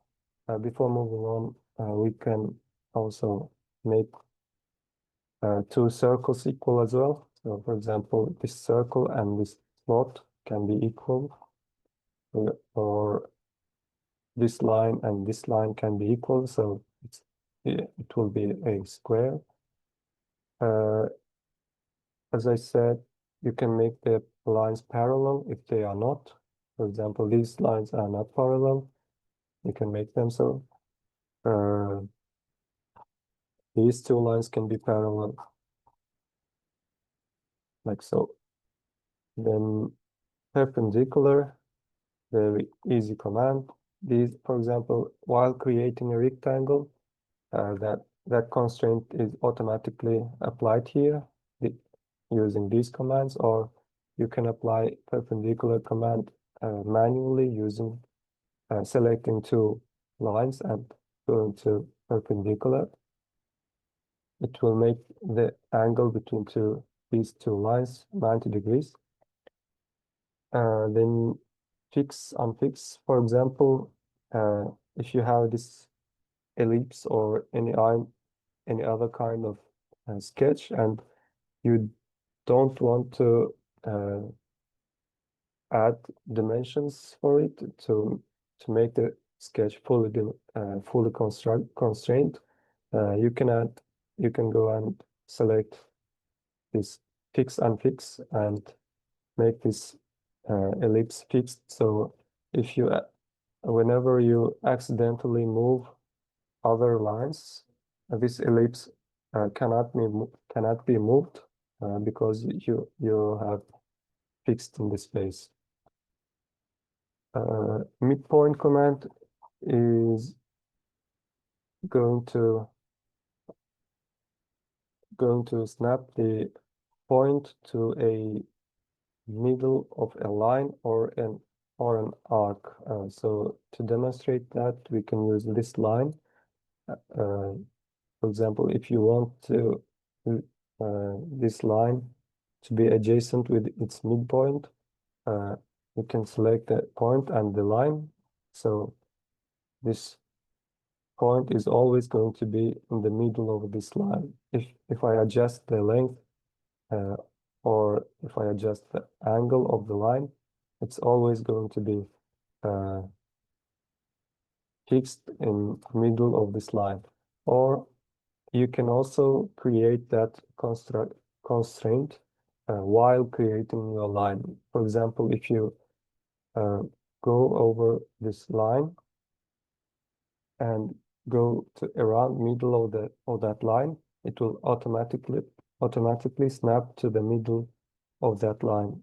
The middle icon is triangle usually, so I'll also show here. So if you see a triangle, it's going to snap to the middle of that line. Or you can also snap to the middle of an arc. there is no middle on the circle, so you can't do that. For example, I can snap to this middle here, here, like so. You can create midpoint lines like so. Then concentric is going to make two circles, circle center points snap to each other. For example, if you want this circle center point to start in this point, you can either drag and drop that circle in this here, so, or you can use concentric command that will do the same job. Collinear command is going to align one line to another line. So for example, these two lines are not in the same line if you want them so select them both and go to collinear. So it has made it so this first line is always going to be collinear with the second line. Even if you change the angle, it's always going to be collinear. Then symmetry works as mirror command. I'm not going to dive deep into these three commands because they are more advanced and they can make it more difficult to understand other commands. So if you are interested, you can read through these help windows, or ask us in the chat if you really want to use them. So opening a new document, if you create a clean sketch as an example to quickly demonstrate other commands. For example, I'm creating a rectangle, then I will create a circle at the at the one side of it. Then we can add fillets to it by using modify commands here. So we can add chamfers, we can add blend curves or offset.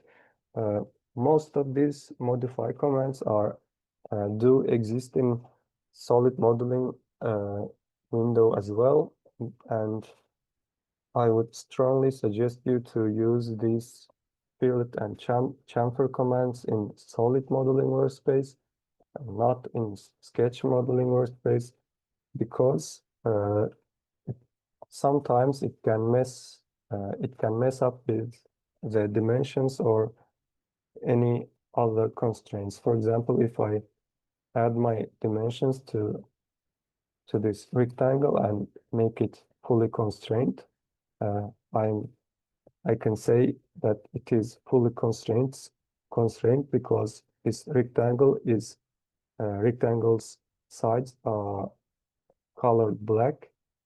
Before it was blue, as you can see here.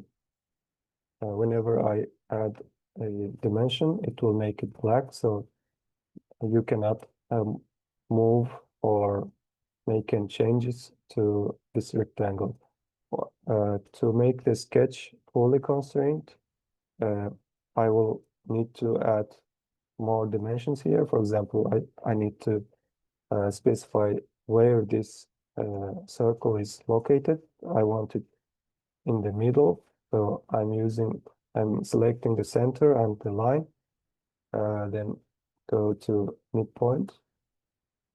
It will snap into this midpoint, and lastly I need to specify the radius of that circle. Going to select the circle, go to sketch, dimension, and add 25 millimeters. So The fillet command, as I said, is going to mess with some dimensions. For example, here you can select this corner to add the fillet. If you select that, you can, using this arrow, you can adjust the radius of that fillet. So,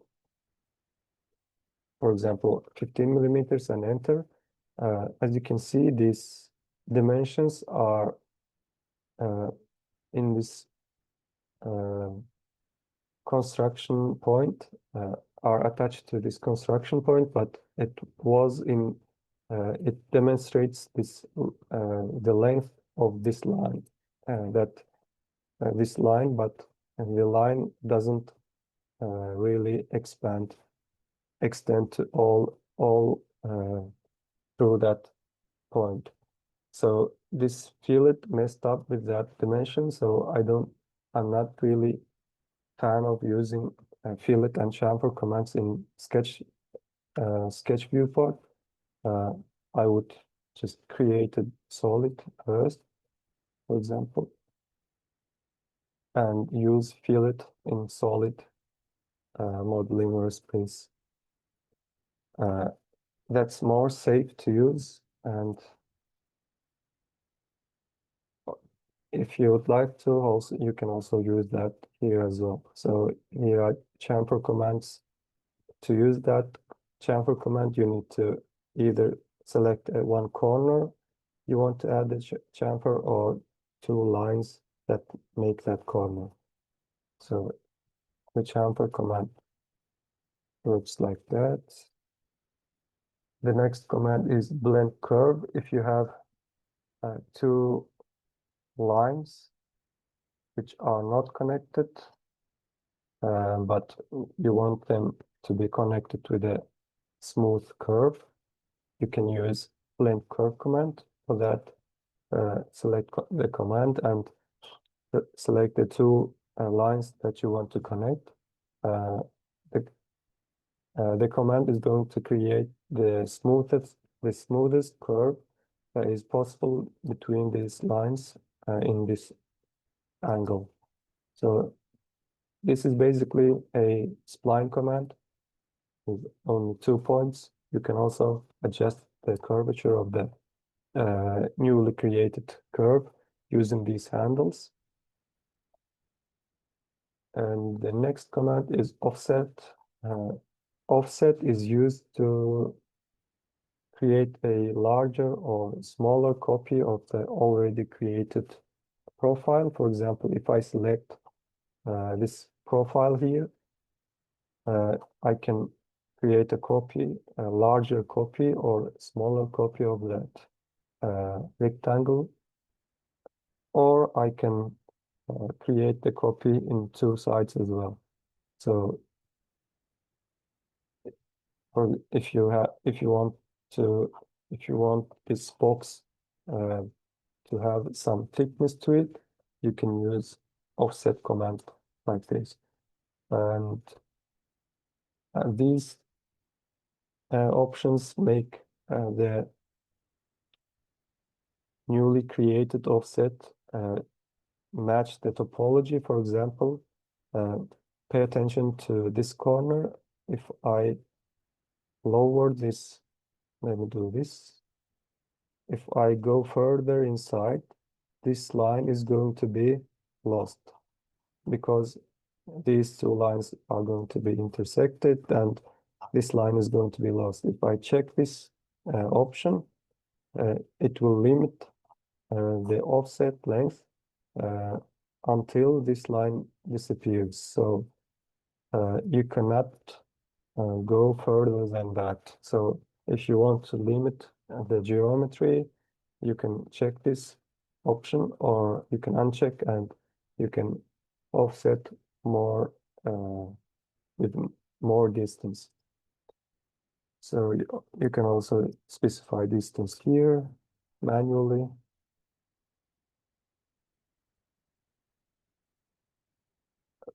You can also offset not only profiles, but also any other curves as shown here. Then you can close these two ends of the curve, and you can have closed profile to be used in solid model creation. The next command is a trim, which is used to clear up the profile. For example, if there are many profiles here, many split profiles. If you want only one profile to create a solid model from, you can use trim command. By the way, you don't have to create only one profile. You can have multiple profiles, multiple closed profiles in one sketch, and create solid models using the same sketch multiple times. For example, I had, how many profiles do I have? 1, 2, 3, 4. I have five profiles here, and then I can use that same profile to create, another features on this solid model, like shown here. So the trim command works like if you want to clear these lines here and have one profile, you can use trim command. You can click and drag the cursor. It will automatically delete all of the lines that you are dragging across. So it will create only one. It will delete all of the other profiles, and you will have left with only one profile. You can also use trim command to trim some parts of some curves. For example, if you have this spline here, and you can have construction line like this, for example, and you want, let's say you want to trim off this portion here, you can do that like so.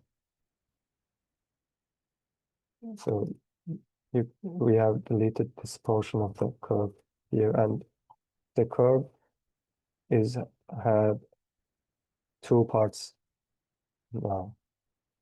So you can also use extend command. For example, the extend command usually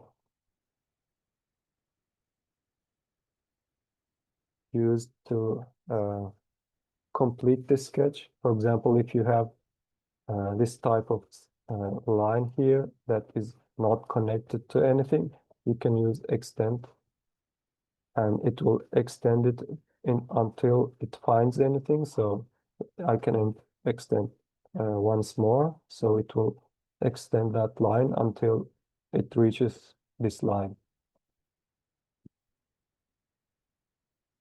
The next command is break. Right now, this vertical line is a single line. If you want this line to be split into two halves, you can use break command. It will break the line wherever it finds a point on that line. If, for example, I can split that line using this point, or I can add a custom point here and break that line. Oops, actually I can't do that. I will need to add a custom line to break it. Now I can do that. So the line has three parts now. So for example, I could have dimension for this line after breakage. Also, you can use sketch scale. I would suggest you to use scale command in solid modeling workspace again, but it can also use in sketch workspace as well. It works as you select the entities that you want to scale, and you need to specify a point as a reference. For example, I want to scale from this point, and I can scale up or down. For example, I can scale 2 times. It will make the curve 2 times bigger, or it will, I can type here 0.2. It will scale this curve 80%, so 0.2 or 0.5 scaled down to the half. Then move copy command. Again, I'm suggesting you to use this command in solid modeling again, because I don't see any purpose using this move command in sketch environment. You can only use it in spline creation, or actually in 3D spline creation. For example, if you have this spline, right now it is in 2D plane.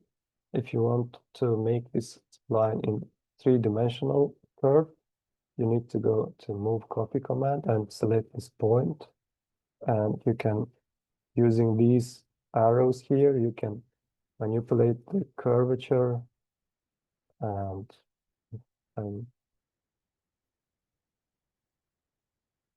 using this line again, you can manipulate the curve in 3 dimensions. But 3-dimensional curves and 3-dimensional sketches are always risky and hard to work with. And I always suggest you to go with 2-dimensional sketches. And yeah, that's all. Change parameters is some kind of an advanced feature in Fusion. It can be used to link some dimensions to other dimensions or any other parameters, and whenever you make any changes in one parameter, it will automatically adjust all other parameters. For example, I can show one small example. On this sketch, for example, if you create a circle here and let's say this circle has 100 millimeter diameter, and you want this circle to be 100 millimeter away from that line in both directions. For example, I want this to be 100 millimeters in this direction as well. Rather than specifying 100, typing 100 here, I can select this dimension, and it will automatically link that new dimension to the old dimension. So if I change this 100 millimeter to 150 millimeter, the second dimension also going to be updated based on the original length here. So you can know that this line, this dimension is linked to the other one. You seeing that here it says fx, so it's a function that is linked to the original dimension.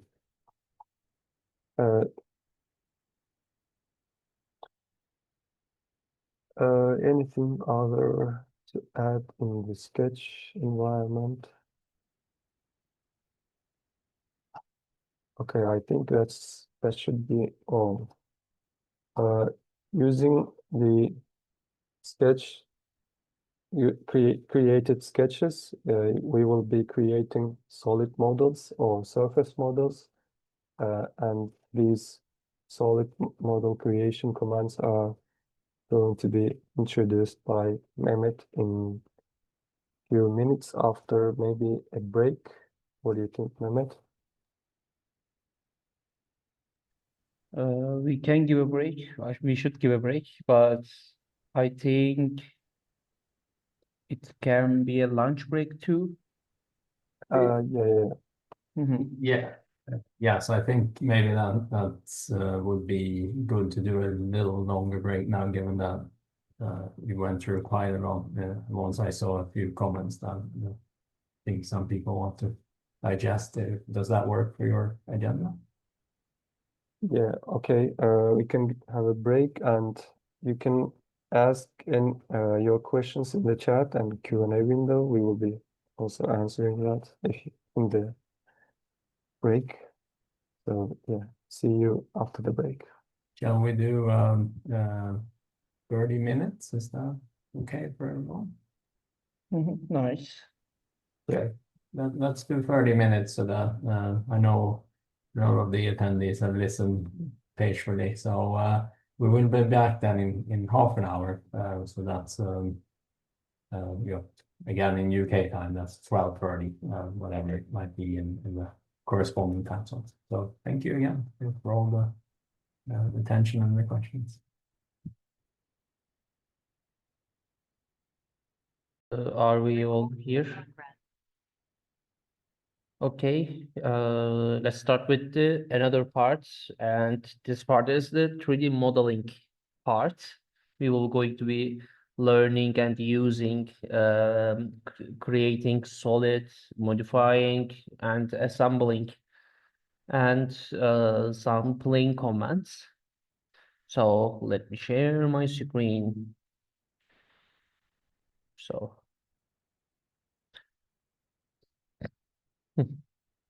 Sorry. This is our screen.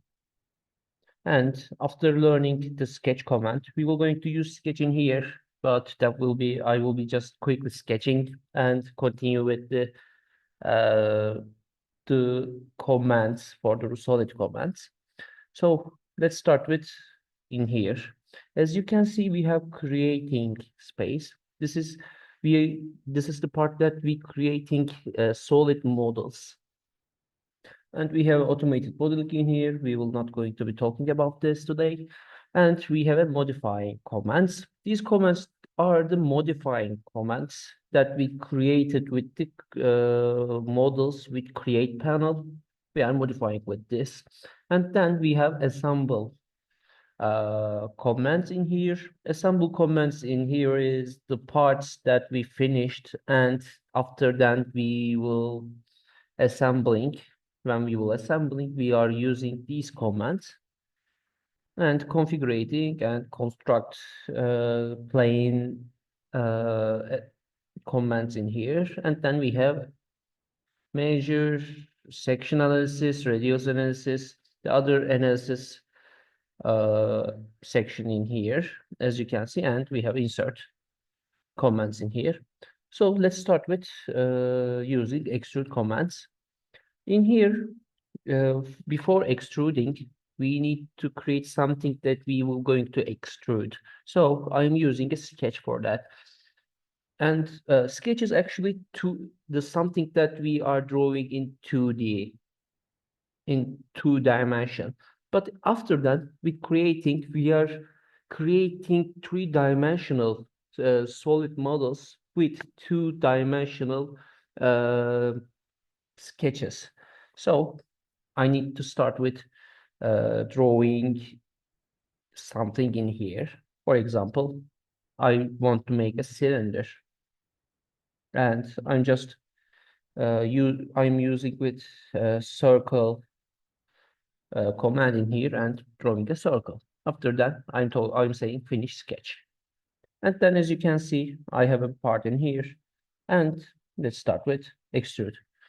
Extrude, as you can see, all the commands have some explaining briefs, explaining photos or stages in here.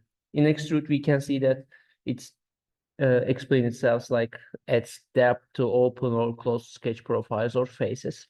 So as you can see, I have sketch profile in here. So we have a arrow in here and angle in here, and then we have a bar in here. In this part, we can customize the extrude command in here. For example, it asks the type. Which type do I want to do? Am I want to extrude just a empty inside model or just the whole of it? And I select my profile or profiles you can select and start. Yes, start with the profile, or you can add offset. For example, you may say, yes, the sketch in here, but I wanted to start with 10 millimeters later, for example. As you can see, we have a gap like 10 millimeters. I'm back into profile plane. And direction, I just extruded in one side, but if you want to extrude it two sides separately, for example, in here, 40 millimeters, but in here, 30 millimeters, you can use that too. But, or you may say, I just want to extrude in symmetric. So you need to choose this as a symmetric. And then it has the extent type. For example, the 40 is in here. It's because of the symmetry, it's totally for the 80 millimeters. But we can say that measurement is the whole of it. The whole of it is 40 millimeter and symmetrical. And then it asks the distance, but I can use this for the distance. Let me back to the one side. As you can see, I can use it to say how much millimeter do I want to extrude, or I can just type it in here, or I can type it in here too. There are lots of methods that you can enter a number, or you can add measurement with an arrow. And we have angle option in here. With angle, actually, we may say, yes, I'm extruding this. As you can see, let's look at with the left. I'm extruding this, but I want a taper angle, like 10 millimeters. As you can see, it goes with an angle in 10 millimeters. And you can say -10 too. It narrows when we goes to, and it keeps narrowing, narrowing, narrowing, and narrowing. After that, because of the angle, it reached the maximum point of the extrude, so we don't have any option in here right now. And you can say, and we have an operation in here. Normally operation is joining. For example, when you're extruding something, but if there was another object, let me see it. Let me make it. Let's say this. And I have another object like this. As you can see, for the extrude command, I just need a sketch or a flat surface so that I give a reference that this is what I wanted to extrude. And in here, as you can see, I'm extruding with using the face of it. And it asks me two things. One thing, which operation do I want to do? I can join it with join, as you can see in here. All of this are just one body. I just join this to this, and I have no additional new bodies. But for editing, as I mentioned before, in timeline, you can click 2 times and change the operation. I may say cut it, but as you can see, I started in here and extruded in this way. There is nothing intersecting in here. But if I say symmetric, as you can see, now there is 2 bodies in one place. And then I can say cut it, and it can cut. The red means cut. As you can see, I cut it. And after the cut command, I can say intersect. Take the intersect of it. We have two bodies in there, and I want to take the intersect of it. And in here, the left body is just the intersect body. And in here, I can choose new body 2, and we have a new body. But don't forget that there are two bodies in the same place. And for looking, it's okay, but after the process, if you want to for example, manufacture it, you need to solve these problems. There shouldn't be any possibilities that the two separate materials in the same exact point, of course. So this is the extrude command. And then we have a revolve command. Revolve command is the, let me go back, or doesn't need to be go back, just hide it. So as you can see, we have another command like sweep command. There, revolve command. Revolve command is we are using again as sketch, but in this time, lambda extruding is just about extruding in just to another, to just a way. But in revolve, we are revolving as a phase, a sketch in one axis. Like, for example, let's draw something.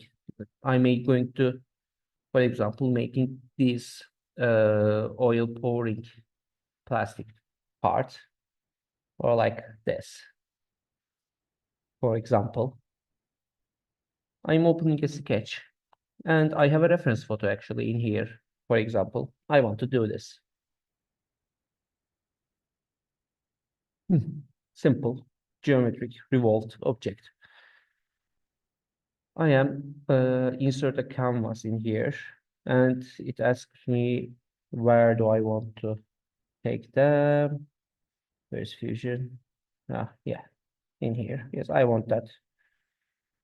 So I am adding it. I am scaling it. And then I'm saying, okay, yeah. So I have a reference in here.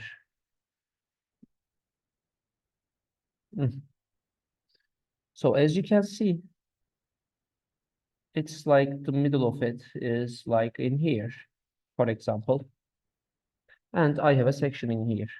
And I'm starting to drawing with lines. In here, it goes in here, here, here. Yes, you may say there was a small fillet in there, but I can add this later. In here. In here is something goes like this, and much more linear. Let me edit it. Not much more linear. In here, much more linear, and I have a bit angle. I'm just making similar of it. And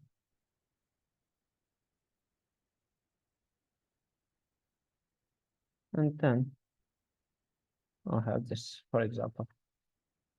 I have a sketch in here. Yeah. I wanted to add some fillet in here. 5mm is quite good. A bit in here, a bit in here, and a bit in here. But as you can see, it's not enough space in there. This is the reason why it gives an error. As you can see, I need to make it smaller. For example, 1mm, but again, it's not enough to. When you are changing and editing, modifying, you need to be careful that the modify is breaking your sketch or breaking your model.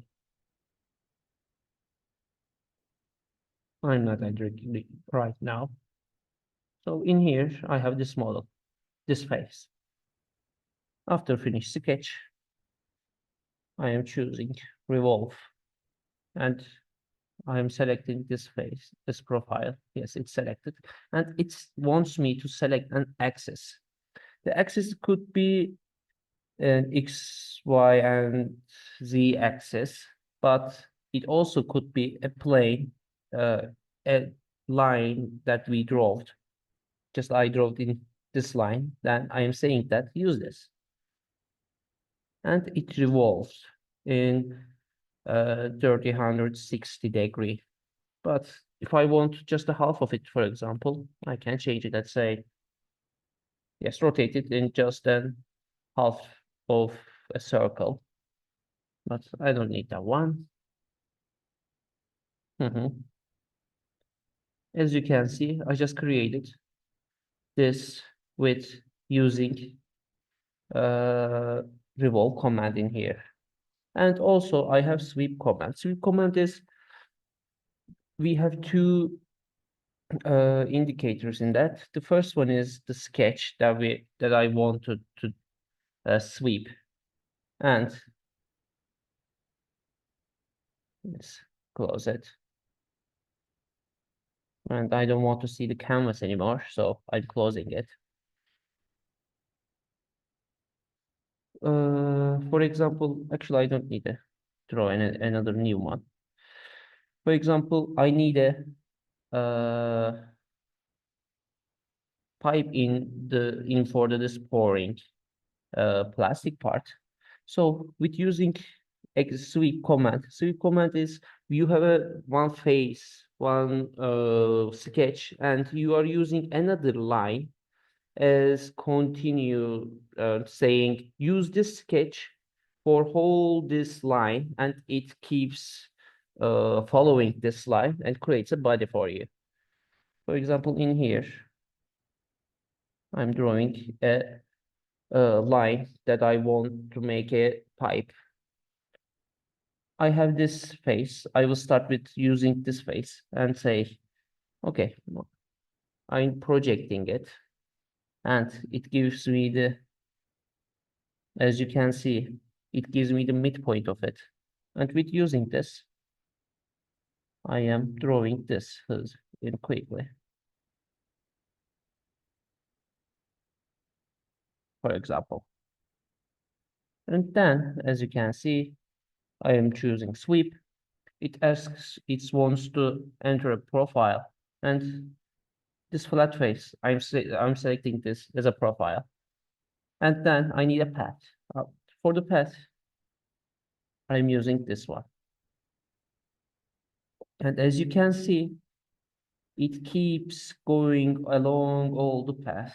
And when it enters in here, I can say go in the same way, and it goes like that. But the distance is just the profile.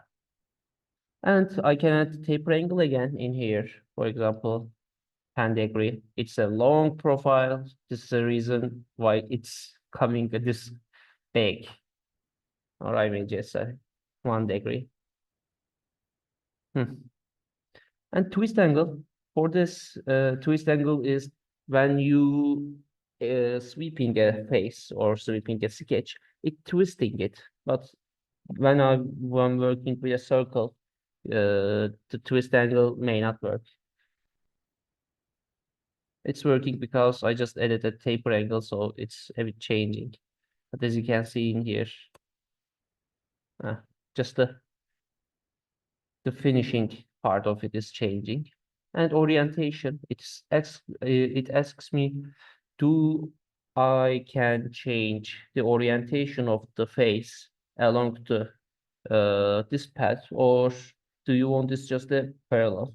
But when I say parallel, as you can see, when parallel is going like that, in here, in here, in here, in here, but when I twisting it, there is it's collapse, so it won't work in this line.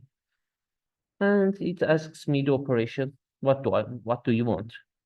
Join, cut, or intersect, or do you want a new body or new component? I just said a new body, for example. Yeah, I just created a sweep with using this face and a path, as you can see. After that, we have loft command in here. Loft is actually connecting two separate faces or sketches. Yeah, this is what it's what it does. I'm closing it. I don't need any more right now. I'm closing the canvas too. For example, you have a square in here. Not a square. And then I needed another sketch in much more deeper, higher. Another in another plane, I need another sketch in there. But as you can see, I am using XY, ZY, ZX planes, but I need another plane to make another drawing, to make another sketch. In here, we are talking with the construct planes. I can offset a plane with this. For example, yes, I have this plane. I want to offset this in here in 70 millimeters, and I want to draw something or start a sketch in this, in here. As you can see, just before the origin was in here, but right now it was here. That was because I just started a new sketch in another dimension, another height. And then I'm creating a circle in here. After that, I am saying that lofted. When I'm using loft, I'm saying with using this box and this circle, just connect these two. And as you can see, it connects it when I say okay. It tries to connect the best shape of it, with minimum disturbances, and it creates a body like this. The love commands it works like that. But after that, for example, I just said that yes, connect these two directly. But I may say that also before connecting this,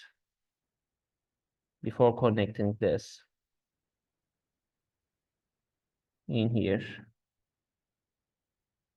I'm just projecting these two sketches to get a point in here and in here. I may say that, yes, you will going to extrude this, but I don't want it to be this directed.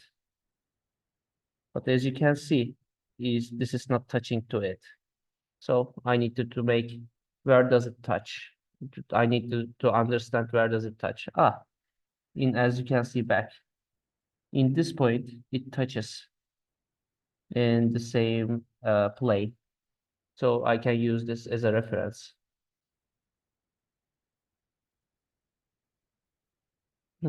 Where does it touch? This point. Yeah. And we just mentioned about the move command in the section, but I will going to mention about in here too. In move command, you can move sketch objects, components, bodies, faces. And for example, I will going to work with this. I will going to move this one, and I need to move this in here too, as just we mentioned. I'm using move command and selecting this and saying place that point to that point. I may use I can't do that because I just give a reference in here, as I just mentioned.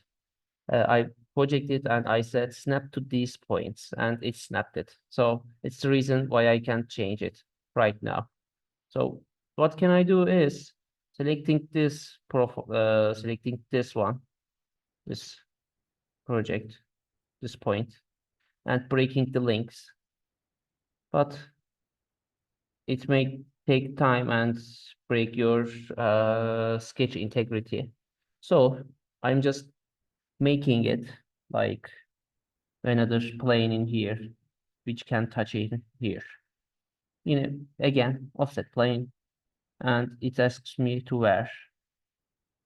I don't know which height do I need. So I need to go and measure this distance in here. I just select this point. The Fusion is enough smart to understand. And with using Shift, I am choosing this point.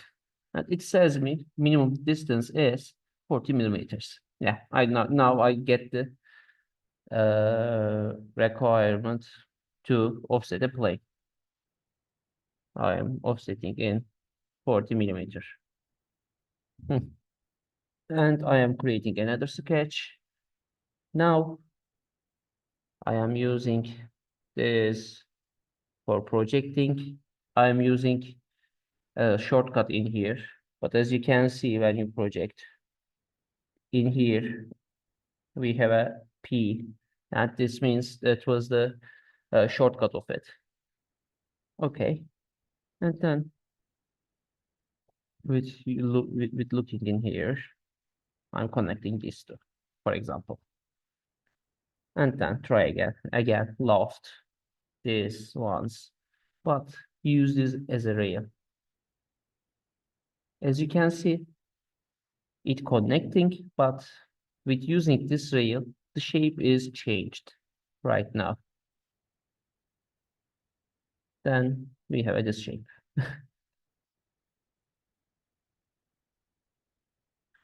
After that, let's continue with loft. There is a rib command that you can create ribs for production, especially, but we will not going to talk about in here too.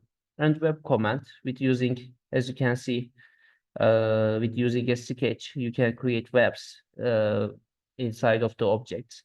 And we have emboss command. We can talk about that. For example, I have this object and I need to make a writing on it, like let's make let's say the text in here and to in here.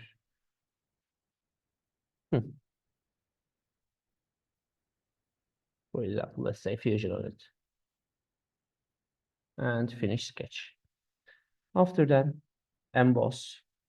It asks me what sketch profile do I want to emboss it, and I'm selecting this text. And it asks me which face do I want to do emboss. And as you can see, it embossed in here like a sticker. We have a this writing on as a 3D model in here. And then it asks me what do I want? Do I want much more? Can I increase the depth or decrease of it? And also I can change the effect of it. The first effect is emboss, and the second effect is deboss. And it cuts in here, or it extrudes on the surface, for example. And I can say, okay. And as you can see, it's not, it's changing with the surface, of course, because we embossed it like a sticker. We paste it on the surface of it. Then we have the writing in here. You can create holes. For example, I'm choosing this face and change. I can select it as the center and create a hole. And if you need a different type of holes, for example, hole type, you can change the hole type too. What do I want? Or you can just write it in here. And then we have the hole. And you can add threads to the hole. For example, in here, I just want a thread like 7 point or 6.75 millimeters. Okay, that's fine. And by saying okay, and it's added a thread on it. And then we have quick commands in here. You can create boxes for just selecting a surface, creating a sketch, and extruding it in anywhere. We have the box command in here. And also we have cylinder command in here too.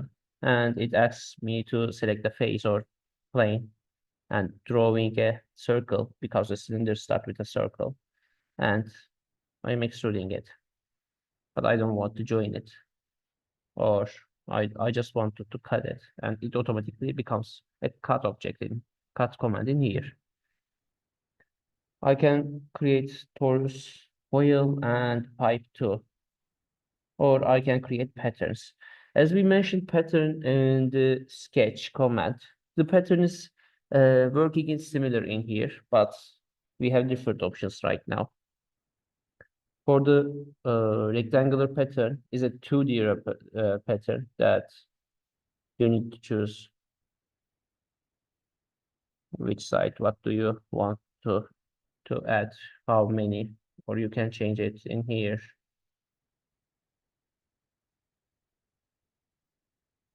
Or in the pattern, I can select a circular pattern, this one, and axis will going to be this hole's center, and it is creating the new bodies for me. And we have mirror command in here. For the mirror command, as it's actually it works like a mirror. We have object that we want to mirror it, and then it asks me where is the mirror plane is. Normal in our life, the mirror plane is the mirror itself. So we need a mirror in here. So it can be a mirror plane, can be this face or a plane, for example, this plane or this plane. As you can see, it's just mirrored it, and because of there is no distances between this face and this face, it's becoming a join command in here, and I just joined it. These are the create, and we have thicken commands in here. For example, in Solid, as you can see, we are creating the inside of these models are just solid and full. But when you need a thicken and create a body which inside is empty, you can select a thicken command and select the body in here. Faces. I can show it with a similar one, for example. Actually, we don't need to talk about this too. You can change the icon of it. As you can see, after mentioning the emboss shell command, I will come back to this one. And in here, we are just created lots of things in here. Then we need to modify it, for example. We have different types of commands in here, but there was a lots of bodies, so I needed to close down some of them. Let's close this. Or I can just using shift button, I select the body 14 and body 8. And I am using as a shortcut where for hiding these two. And then I have just body 7, and I can open body 8 too. And I can move them to add a distance between them. Now we have modify commands. In modify commands, it starts with press pull. Press pull is a clever command that automatically understands what do you really want to do. For example, I have a hole in here, and when I select it, it asks me, do I want the diameter of the hole? when I changing it, it's smalling. It decreases the radius of it. Or when I select the face, it says, do you want to offset this face? Because you can offset it. And it applies the command in here is quickly. And then we have fillet and chamfer commands. Fillet command is adding a fillet, adding round edges on the bodies. And here's a tip. In real life, there is no sharp edges actually. Everything has a small, if even it's really small radius, everything has a fillet. So adding fillet is makes your product is much more real, much more not fantastic. So it asks me to select some edges. So I'm selecting this, and it asks me how much radius that I wanted to give as a fillet. I said 5, for example. And there is a different options, curvature or tangent. And it asks me to, do you want to change the radius type? I can say constant. Constant means that everywhere that I applying the fillet is the same, but you can add short length too. And with that, you need to select another face. Let me open it again. I'm saying short length. It applies a short length value along an entire fillet to determine its size. And this one. I'm saying this.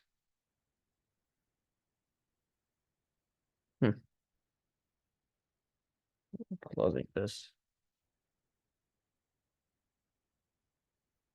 And because I just selected, it's shorting, but there was a huge amount of distance. This is the reason why it looks like this and that much bigger.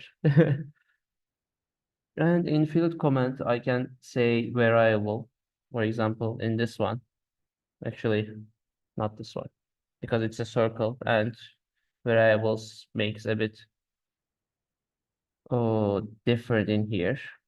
For example, in here, as you can see, I can apply different fillets, which can start with 7.5 millimeter and ends with 15 millimeter.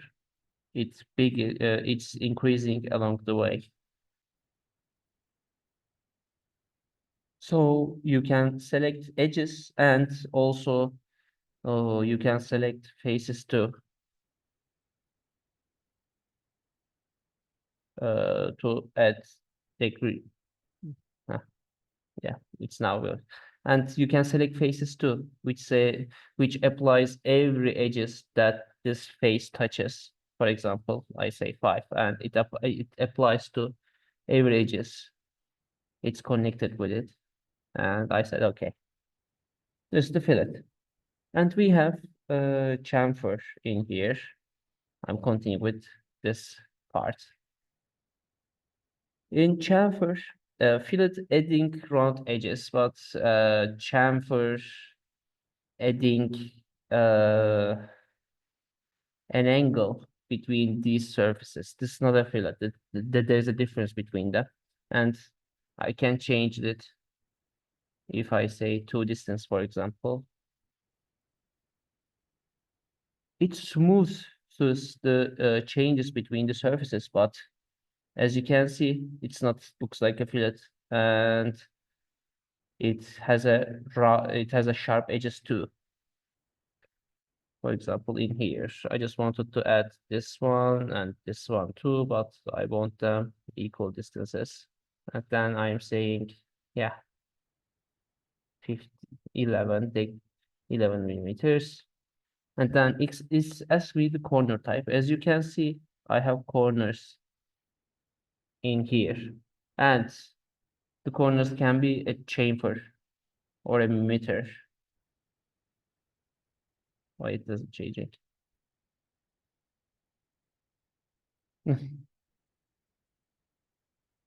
Yeah.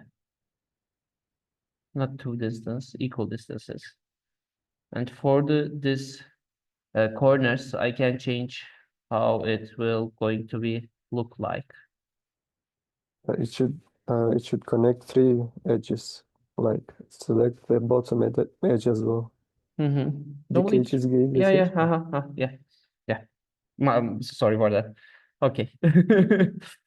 As you can see, the corners, the chamfer is in here. We have a triangle in here which connects just the chamfers, and we have a meter in here. We have a sharp point on there, and then we have a blend in here.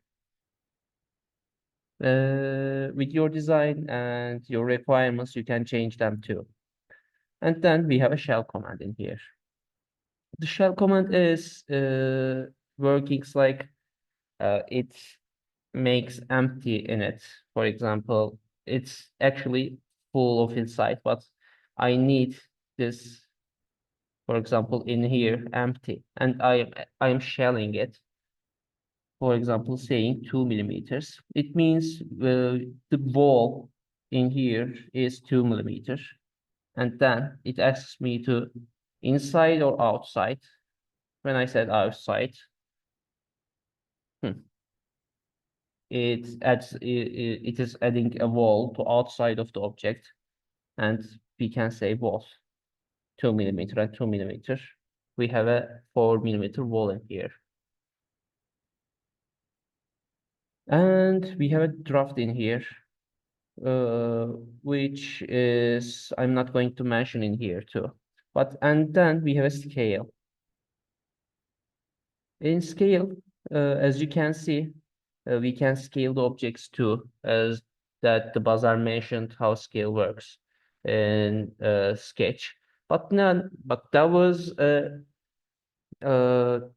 sketches are 2D, two-dimensional. But now we have a 3-dimension. So we have another question that, do you want to scale it in uniform or non-uniform?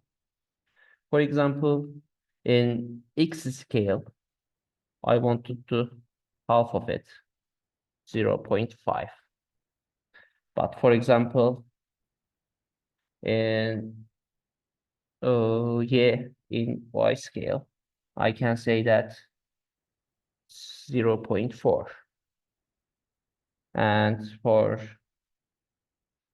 the Z scale, I might just want 0.52. When we changing in the scale, we can say you can do it in uniform or non-uniform too. We have a difference in here. And then we have one of the most important comments in here that I will going to mention right now. For example, when we are creating parts, we are adding or we are cutting and we are taking intersect of it in here. And I'm opening another part in here, for example. For example, in this one. It is connected with this, yes. In here, combine. The name is the combining. Yes, the main operation is combining different parts of it.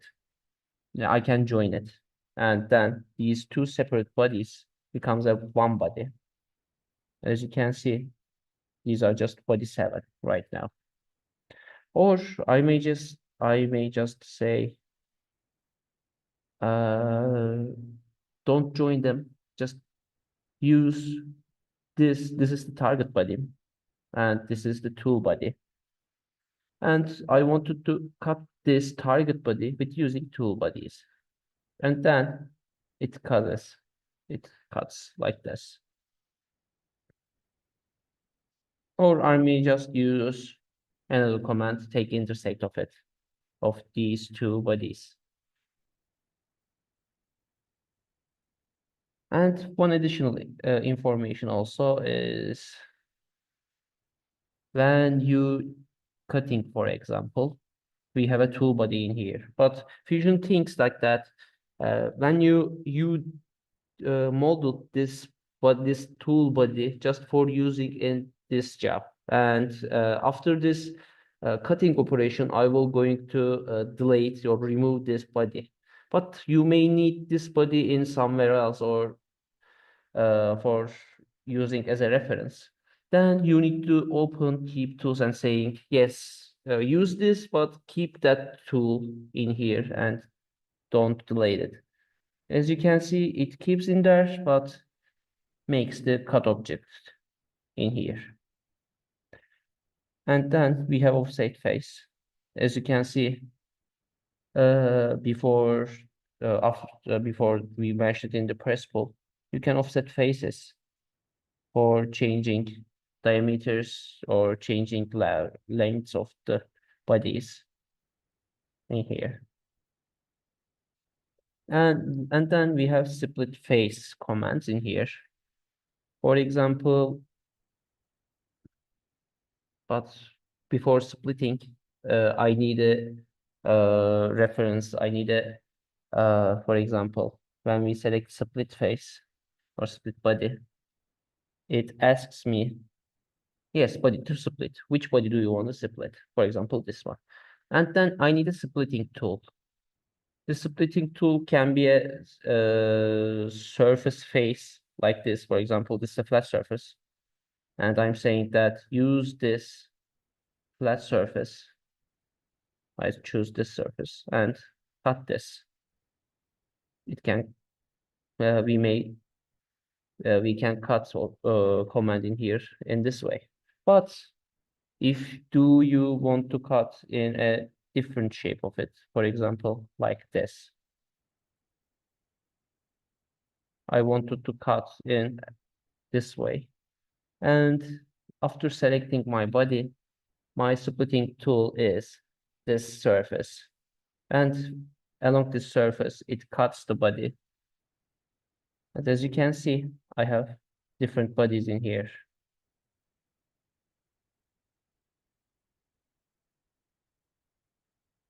I have new bodies. And for example, I don't need this body 24 and I can hide it too, or body 12. And then we have move and copy command in here. When we need to move something, we can use these arrows and drag them. Or if you need a copy of this, you can open this box. You can click it and then just drag it. As you can see, the original object, the original body is in the same place, and then we have a body 25, a new copied body. And in here, as you can see, it select the face of it, but I just want the body. Select the body. I have different move types. For example, in here, as you can see, I can move it and change the degree of it. I can rotate them, which is a combine of a translate and rotate commands. And then we have a different option like point to point. For example, yes, I want to do this. I want to move this in from this point to this point, and it's directly moves that. As you can see, it's this point just give me a reference to come to move my other body. And then we have an aligning command in here. In this phase, when you design different parts and you need to aligning these different parts with different angles, you can use these commands. For example, I have this surface 2. I can use, for example, this surface. Align this to this. As you can see, the centers of this two faces, align them, and then it asks me which angle do I want. That's okay. And in here, we align these different parts. You will probably use this command when you model different parts, and then before you combining or assembling them, you can use this too. And then we have a delete command, but the Fusion works with the references that you can use reference, for example, rotating, moving, and creating body, for example, extruding. I am using this as a reference. As you can see, I have a reference in here with new body. I use this face as a reference. But when you deleting this with delete command, it is actually means like deleting in the timeline, whole timeline. That means when you are creating something, you lost your reference. I'm choosing, for example, body 25 and set deleted. It shows me that you use this part as a reference. And do you really want to delete this feature or this body? When I say deleted, as you can see, I have a yellow point in here for giving me error that you lost your reference in here. Yes, I will going to keep this body, but you lost your reference. And then when you need to delete or removing a part without losing your reference, you can use remove command in here. And let me select remove. I want to remove this. And when I say OK, as you can see, it added as a new feature in here that you remove this part in here. But before that remove extension, remove command, the part is still in there. So we are not deleting it permanently. We are just removing them from the design for that time. And then we have a new section like assemble. For assembling, we have different bodies in here. And before that, I don't need to, but I warn you to save your files. I'm saving file like training example. Yeah, I just saved it. As you can see, I have different bodies in there. I have lots of bodies, but these bodies are under this training example version 1.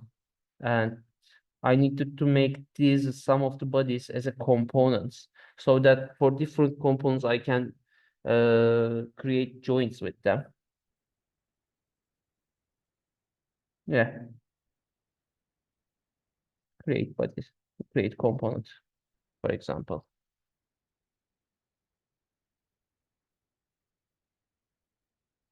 For bodies 26, I am saying that create components from bodies and make this as a component. I am teaching this assemble part because you will going to work with different people, with your friends, and after you designing different, after you working on different files, or you will going to split the jobs, and then you will going to say you will going to model this and you will going to model this. But after that, you may need a assemble and creating a joints with these different bodies or different joints. So then you can use this joint for saying that join this circle, for example, to this circle. And as you can see, it aligned and it jointed. But then we have another option in here after everything is quite good. You can flip it in here too. We have a motion in here. Is this joint is a rigid joint or revolute joint, for example? if this part can be rotatable or not. Or is this a slider? In here, it may looks like nonsense, but some of your files can be a slider or sliding parts.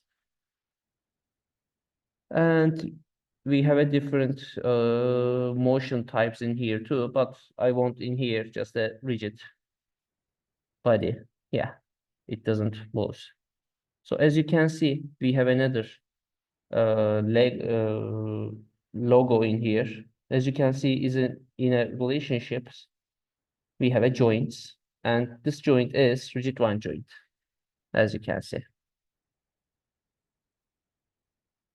So I talk with the assemble shortly, and I will going to continue with the inspect parts. When you need to, but I think there was a lot of questions in here. Let me check them before continuing.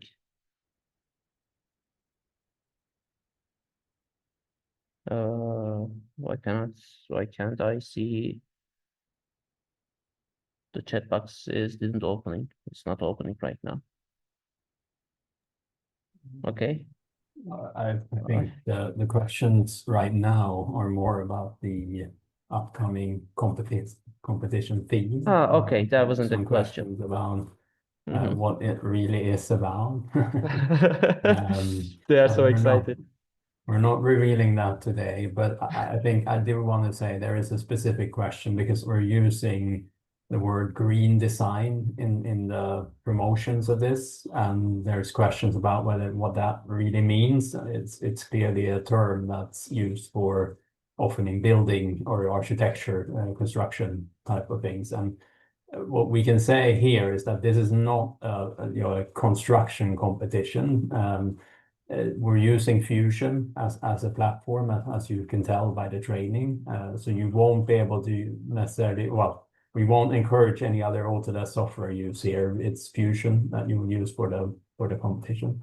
That's not to say, though, that someone with an architectural background wouldn't be able to compete and produce a meaningful entry, because it's not maybe a full-blown mechanical engineering competition either. So I know it may sound a bit critical, but I just wanted to, I think Bazar put in the chat quite nicely that even regardless of your background, assuming you're kind of following along here and can master Fusion in this, you should be able to put in a meaningful entry if you want to be with us. But again, just to underline, it's not a pure architectural competition. It's not that. So I apologize if that has been kind of shared. But the exact brief will only be shared on Saturday morning, 9 a.m. UK time, which is in line with how we've run the Designathon the past 2 years. And you can check our website, which I believe you've all seen. There's some information about what previous years were, and it's not going to be the same, but maybe it gives a little indication of what we mean by green design and sustainable. So anyway, sorry, I didn't mean to interrupt your flow, but I just saw No, thank you for it. questions, so hopefully that clarifies a little bit at least. But... Okay, then I will continue with the inspect. So sorry, one more question about Saturday. This will be shared, but so there will be a call in the morning. It will last for around 45 minutes, maybe even shorter. Then you're free the rest of the day. The deadline for submitting the design will be 7 p.m. UK time. And we will also share an overview of what that means in local. But you will basically have a whole day almost to work on this. So now I'm done. Sorry. No problem. Thank you for the explanation, Thomas. So let's continue with the this inspect section of this training. And as you can see, there are different options. I will going to first talk about the measure. Yes, we are designing, but what's the measure of this different edges, faces, and of these points, for example. And for this, you can use measure commands and try to select points and the points. And then the program says that between the point 1 and point 2, there are 90 millimeter length in there. The distance is the 90 millimeters. Or I can select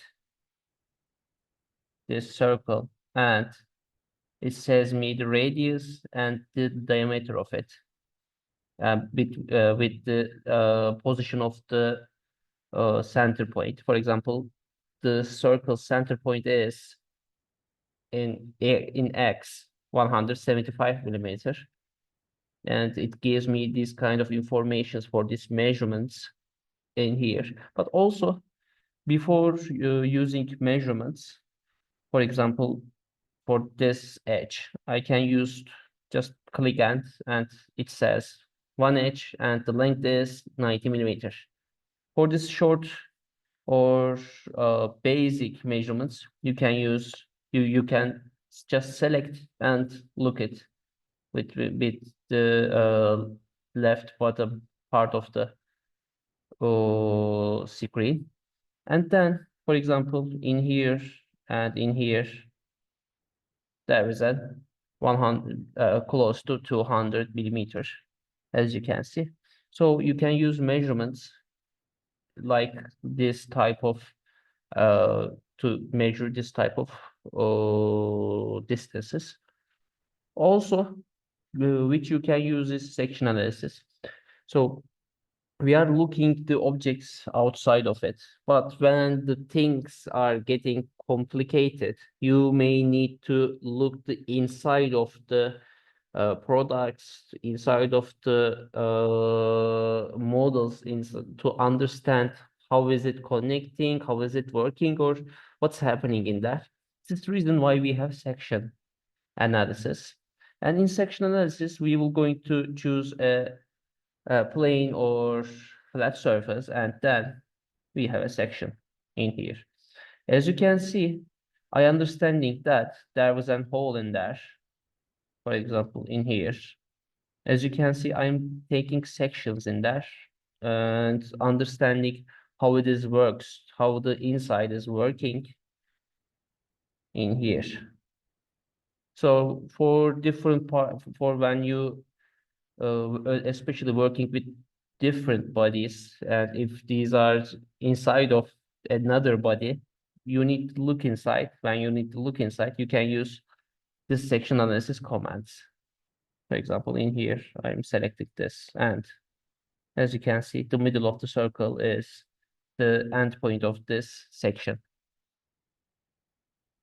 These are different bodies. This is the reason why the color is different, to prevent misunderstandings. These are different bodies. In inspect, these are the most important, not important, most usable, most commands that you're going to need when you're working with larger or bigger scale models. And try coming with the end of this part, I will just talk about in this section of this interface. As you can see, I just used offset planes to creating new planes from different from flat surfaces. But for example, I have a plane in here. Yes. And then I need to rotate this. As you can see, we are always working with 2 X, Y, and Z in planes, but when you need an angle surface or angled, as how can I say, model, you can select this line or select a surface, select a side of an object, and then okay, close this, and then I will going to say yes, I need a minus 35-degree plane in here, and I can draw another sketch with an angled surface, with an angled plane. As you can see, I'm just quickly drawing something. As you can see, there's an angle in here, and then I'm extruding these are. So why is it not showing? Why can't we see? Because we open the analysis. When we close them, as you can see, we can look behind of this. And then we have a tangent plane. When you have a circular shape and you need a plane in around this surface, you can use this, or you can create midplanes, which is selecting two faces. You can create a midplane, but these faces shouldn't be flat faces, or there can be different types of this. For example, there can be angles in there. For example, in here between here. As you can see, our midplane is here. It's creating a middle of these two faces for a plane. So there are different types of it that you can use, but I will not going to talk about all of them because there are lots of information today that you need to learn, and these can be overwhelming.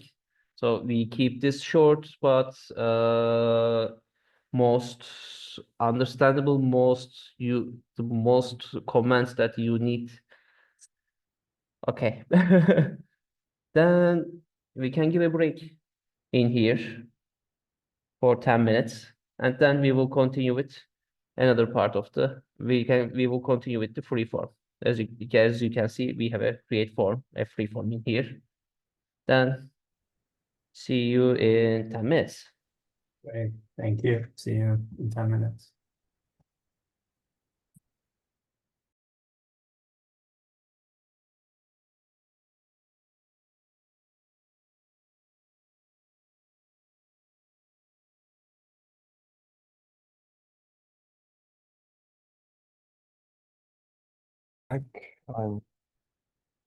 I'm starting to share my screen. Sorry, but I'm gonna jump in again. I see there was a comment about the timing. So just to clarify, we announced this with UK time. So it's UK it's 1:45 at the moment. So there's so the event was announced to run until 3 p.m. UK. So just to reply to the question. Thank you.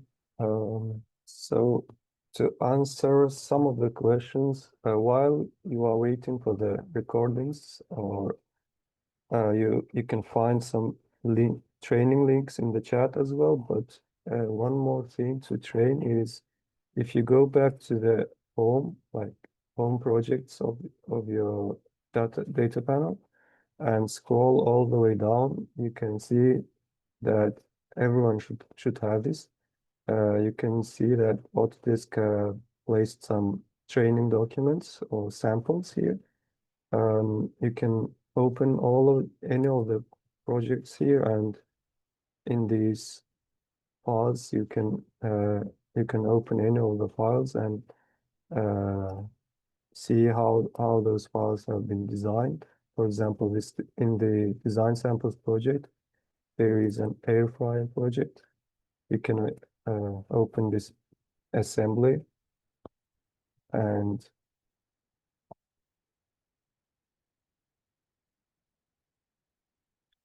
waiting while it opens.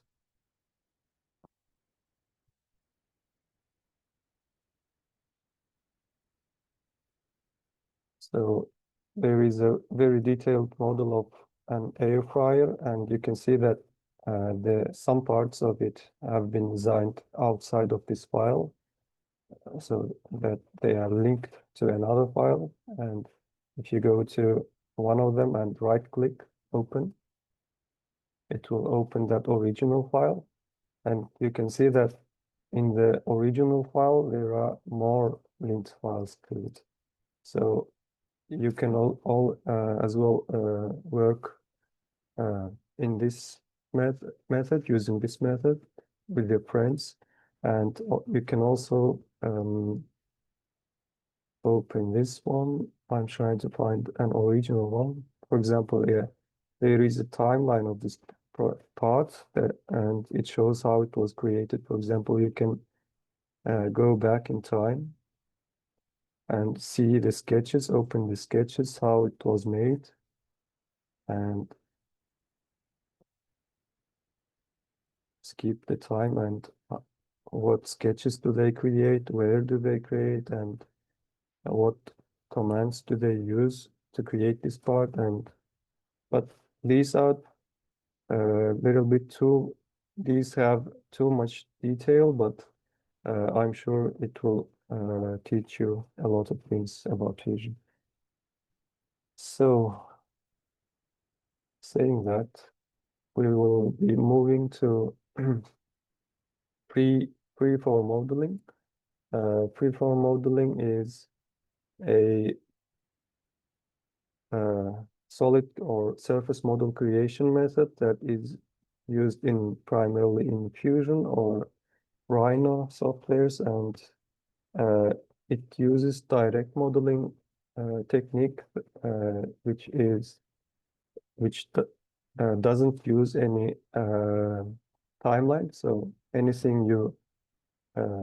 changes you make in the create form menu is not saved in the timeline, and to make any big changes in the model, you will have to remodel it or delete it, or basically, you will need to remodel the project. So keeping in mind, you need to design, you need to keep that in mind while you are designing.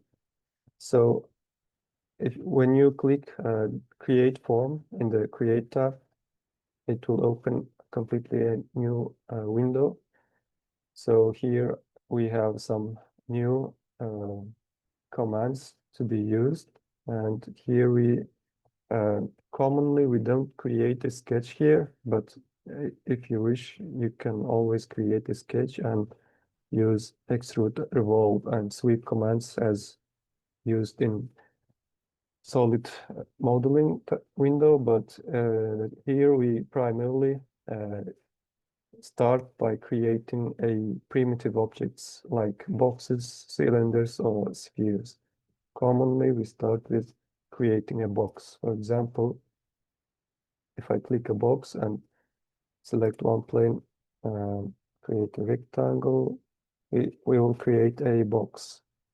As you can see, it has no sharp edges. It's the future of the freeform modeling. So it will create a smoothest surface as possible. So you can also adjust how many faces does this box have. As you increase the face count, the corners are going to get sharper and sharper, but we always suggest you to use minimum surface count as possible, because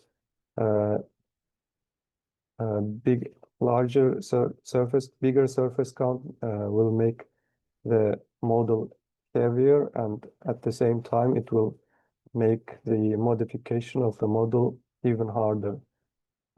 Let's start for an example with two faces on each side in all three dimensions, and the dimensions doesn't really matter for this time. So we have a box. To manipulate this box, we can use modify edit form. There we need to select a surface or edge or a point. We call this a vertex, like any point on this body called a vertex. So for now we can select this face, and we can use these arrows in 3 dimensions to make modifications on this box. We can move this surface in any direction and rotate it in any direction as well. So we can create so many complicated surfaces, many complicated bodies that are not possible with solid modeling approaches. Like if you try to model this in solid modeling, it would take 2 days minimum. So you can create these types of complicated models in freeform modeling, but you need to always be cautious about making changes in this type of model, because it is very common to get an error while trying to finish this form. For example, I will create a model that will cause an error here. For example, this surface is intersecting with itself, like you see here. This surface is cutting itself. So if I try to exit this freeform modeling tab and finish my form, it will give an error that showing that area with red arrow. So I will need to go back and edit my freeform, and I will need to fix this error by moving this surface. And now these two surfaces are not touching each other, and I can finish my form, and we have a surface model created here. Mainly, we have we can create 2 types of bodies here. The first one is surface body, which has zero thickness on it. For example, you cannot use it in solid modeling. You cannot make holes on it because it has no thickness to it. And second type of creating a model using freeform is solid modeling. Simply, if your model is completely surrounded with surfaces, I'm trying to find your command. For example, this is completely closed surface. If I finish my form, the final product is going to be a solid body. And if I take a section of it, you can see that it is full and it's a full solid body. Mainly, we suggest you to work with a solid bodies, not with surface bodies, because surface modeling is really an advanced modeling technique, and it requires a lot of practice in Fusion or in any modeling environment. So another primitive object here is a plane. So we can start modeling with either with a plane or with a box. If we start a plane and move it around, for example, if we select these 2 edges and move this edge in 3 dimensions, we can see that curvature tries to fit these edges, and Fusion tries to make it as smooth as possible. So while these 2 edges are selected, we can press and hold Alt key in the keyboard, and near the spacebar, Alt key, and drag this arrow. We can add new surfaces to our existing surface. For example, I'm pressing and holding my Alt key and dragging this, it will extrude new surface to it. I'm again pressing and holding Alt key. You can create new surfaces using Alt key on your keyboard. So, for example, if I want to select all of these edges on this side, I can double click on one of the edges, and it will automatically select them all. and I'm pressing and holding Alt key again to extrude in this way. And I can move it in this direction, extrude again.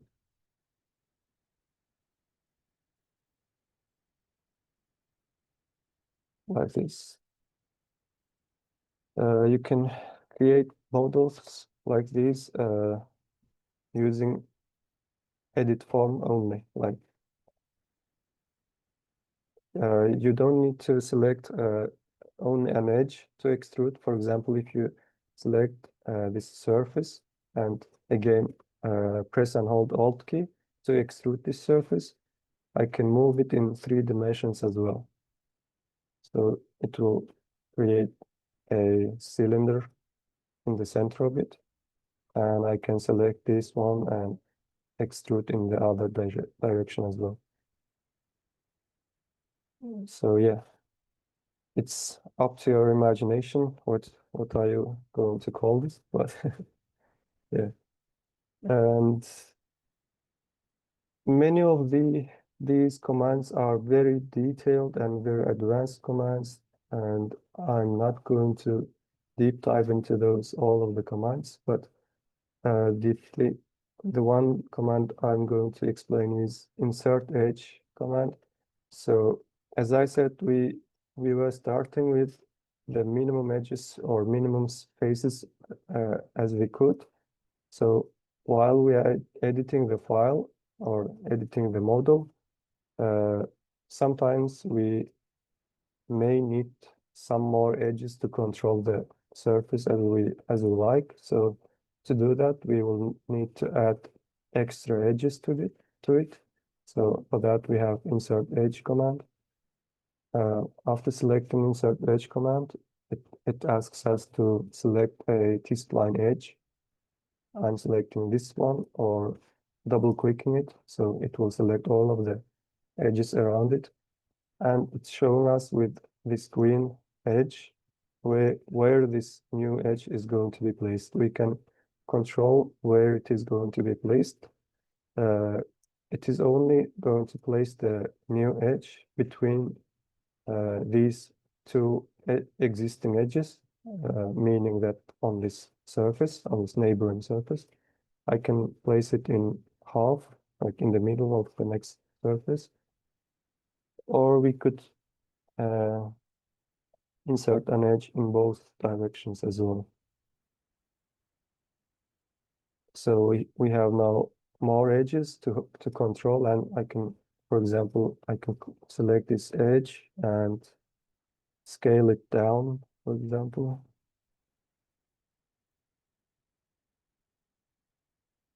You could create this model by using loft command in solid modeling, but it's faster and easier here, but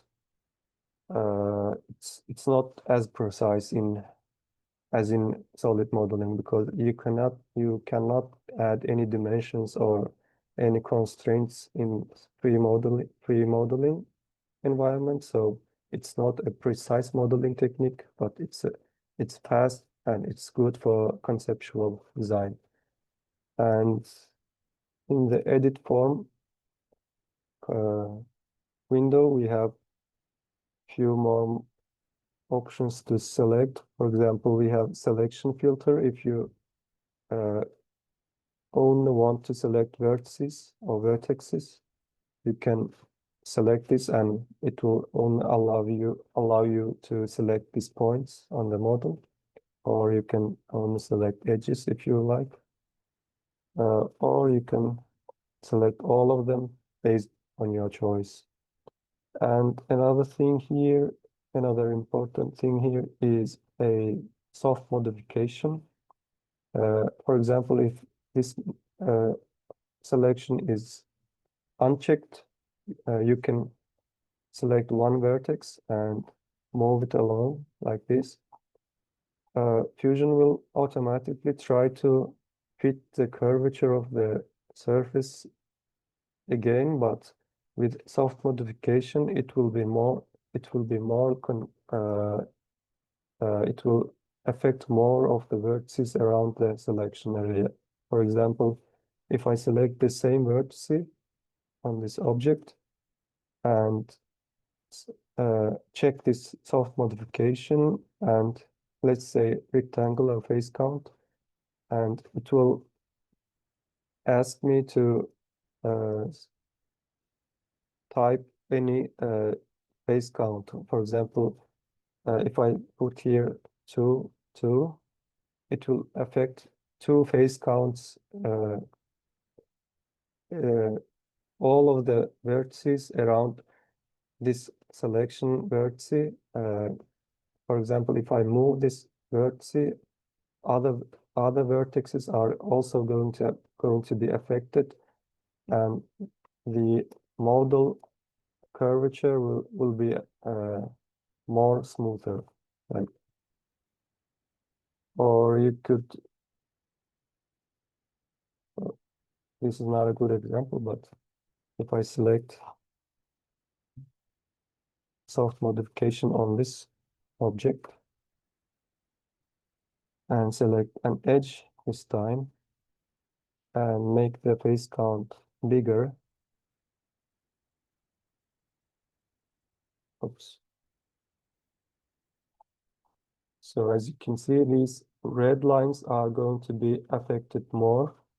These white lines are going to be affected less by the movement, and these black lines are not going to be affected. So for example, if I move this, you can see how much other lines are affected. So you can also change the transition, like smooth, linear. You should try all of them and learn how do they work, because it's not easy to explain by words. So you should try and yeah, practice these commands. And subdivide works as insert edge, but it subdivides, like divides the selected surface into more surfaces if you, to add more control. For example, if I want this surface to be 3 to 3, I can add and I can extrude again using this surface. Then we have insert point. This doesn't really help in this example. Merge edge is going to be helpful. For example, if you have 2 separate objects. For example, I'm going to extrude this part, and I want to merge these 2 edges and these 2 edges.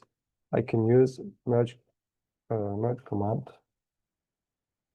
I canceled my extrusion. Merge edge, and by selecting 2 edges as group 1, and as a second group, I can select these 2 edges, and by pressing OK, it will automatically merge those 2 edges together and also keep the curvature as smooth as possible.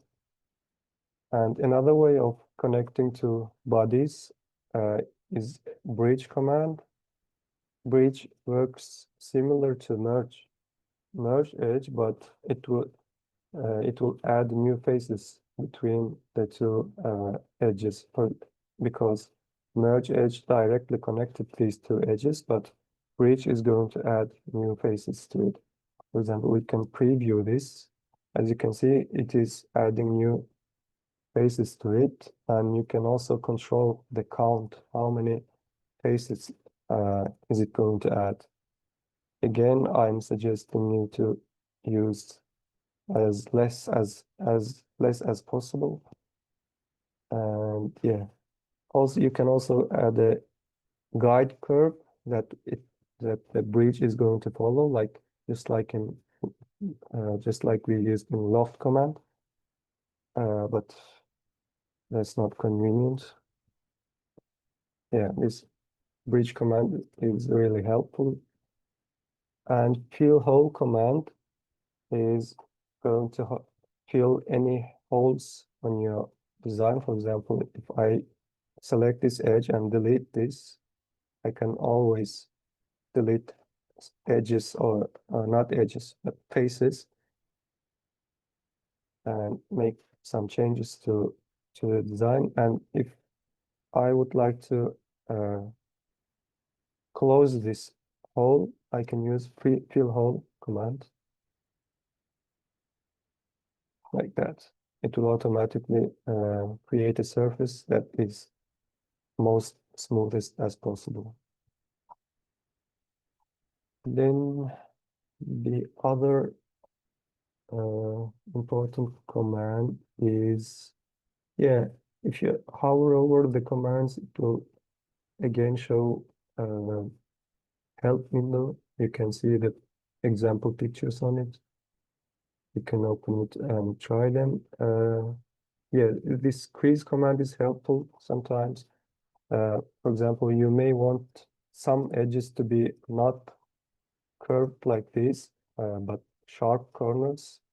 If you want sharp corners, you can use crease command here and select these edges that you want to be sharp. Yeah, as you can see, other edges are smooth and these selected edges are sharp. Then uncrease is the opposite of crease that you use to uncrease the edges that you just selected. Bevel edge is going to add a new edge around the edge, like it works like a insert edge, but it makes it's in the middle of like insert edge and a crease edge. Like if we try this, it will add an edge in both sides of the mode of selected edge, and it will make this corner a bit more sharper, but not exactly sharp as in crease command. Slide edge is, as the name suggests, is going to slide the edge, but not like in edit form, but affecting the model as minimum as possible. The smooth command tries to smoothen the object that you are selecting as much as possible. If you have a very detailed model and with too many surfaces, adjusting all of the surfaces to be smooth with each other can be quite time consuming. So smooth command works to eliminate that work. It automatically smooths the surface according to the neighboring surfaces. And other command would be helpful here. For example, if one conceptual design method is to use canvas as Mehmet suggested, like you can add a canvas to use as a reference in pre-form modeling environment. To do that, you can go to Freeform, insert canvas, and insert from a computer, and you go to select the picture you are having. I don't have right now, so it is already inserted here. So the picture is going to be placed in the background. It is not selectable. It's just for reference, and you can create your models taking that picture as a reference. For example, we can start by placing a box, for example, and move it around.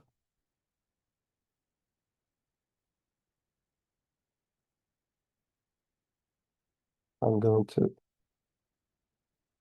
also we can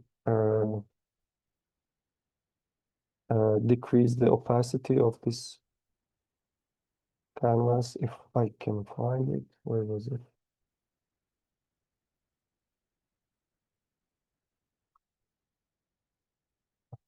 Yeah, here. Because it is distracting our way. I'm going to select and delete some of the surfaces so we can adjust this.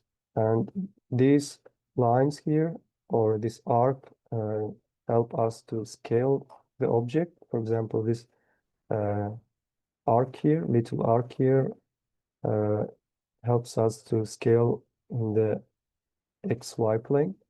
If I click and drag on using this line, it will help us scale in the Y direction, and this will scale in X direction. So I'm using these scale options and move options to align my object as much as possible with the canvas. So then we can use this edge and we can extrude our new faces and rotate it.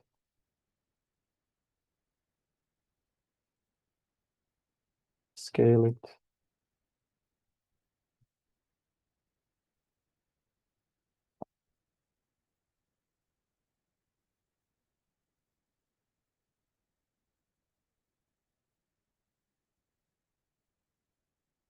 Yeah, something like this. For example, if the object we are creating should be symmetrical, but right now we are modeling it complete like by as a single object. If we make any changes in this side, it will not affect the other side. So for that, we can use symmetry.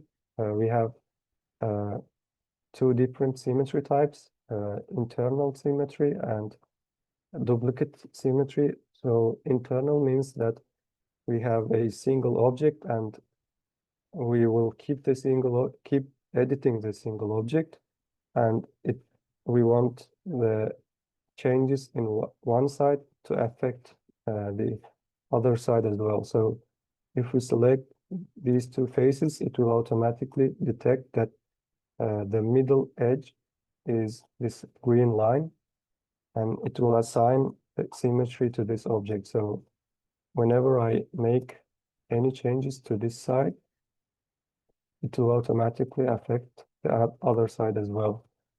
So what can we do? We can add this. We can extrude once more like this. Yeah. Or we can use other type of symmetry.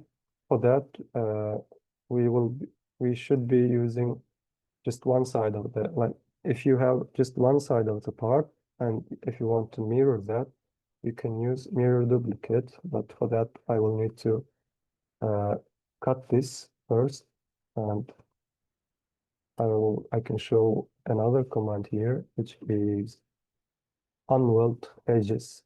So but if you want these two surfaces to be split, you can use unweld edges and select this, double click, select this chain, and press OK, it will make this body two separate bodies, and I can hide the other one, and I can only work on one side and then mirror this one side using one plane, but I don't really have my plane. So for that, I will need to move my entire object to the other side of this vertical plane, because I'm going to use that as a symmetry plane. So I'm moving that, and these edges are not touching the symmetry plane right now. So for that, we can use flatten command.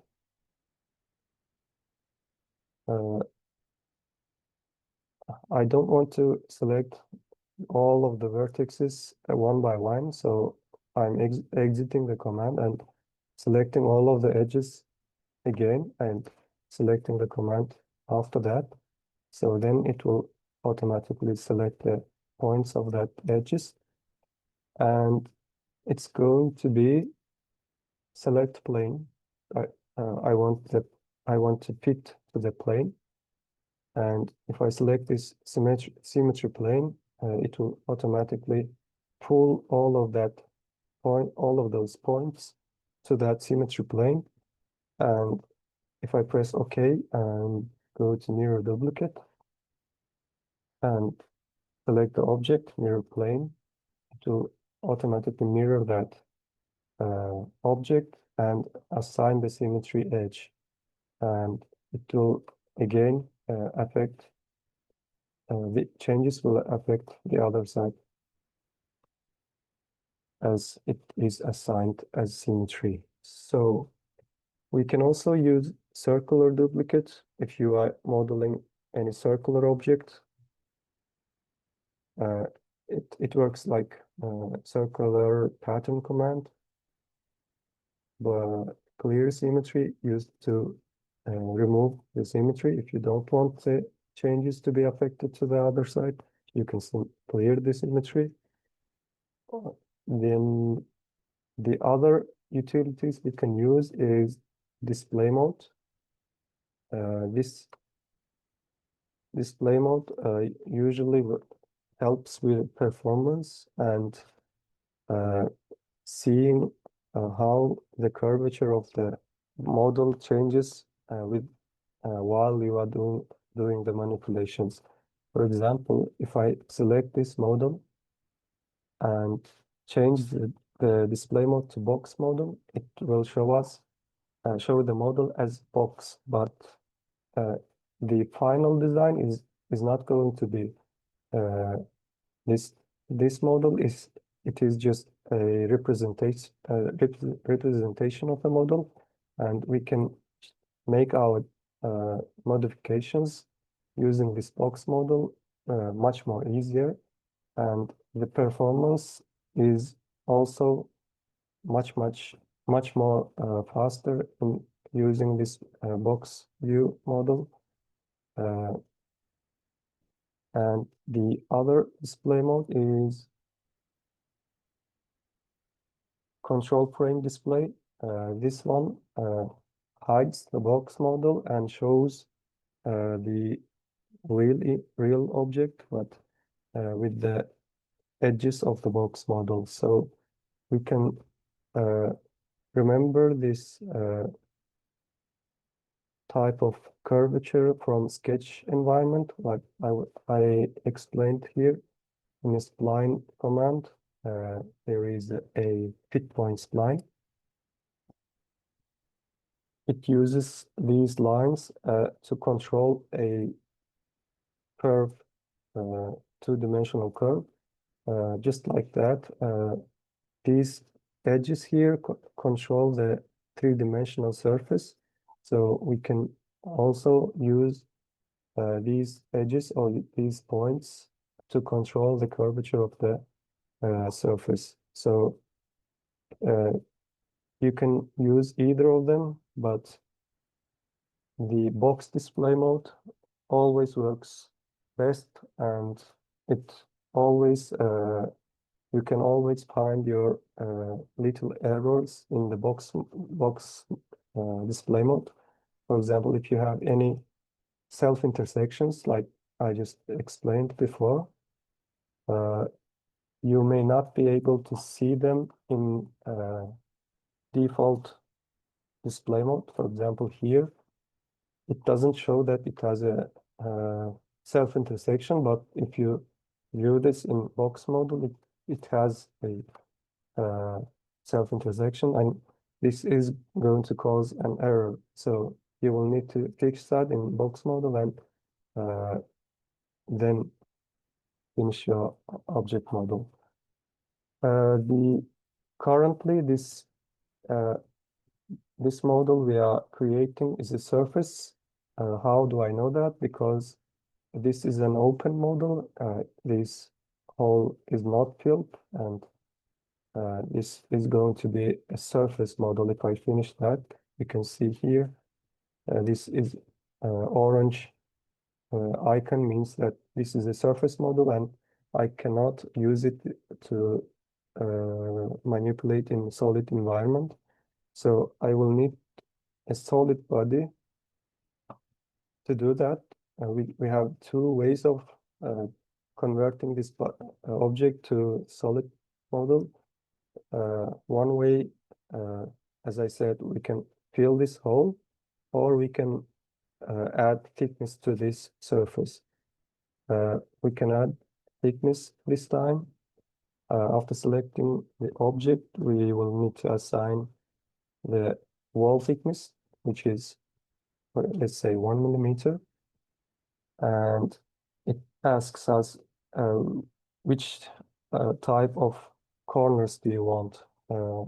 We can say sharp corners, and direction is going to be normal or axis.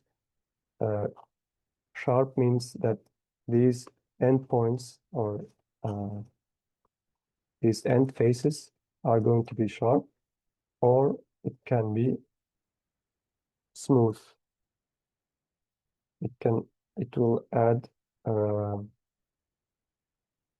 it will not add crease to it.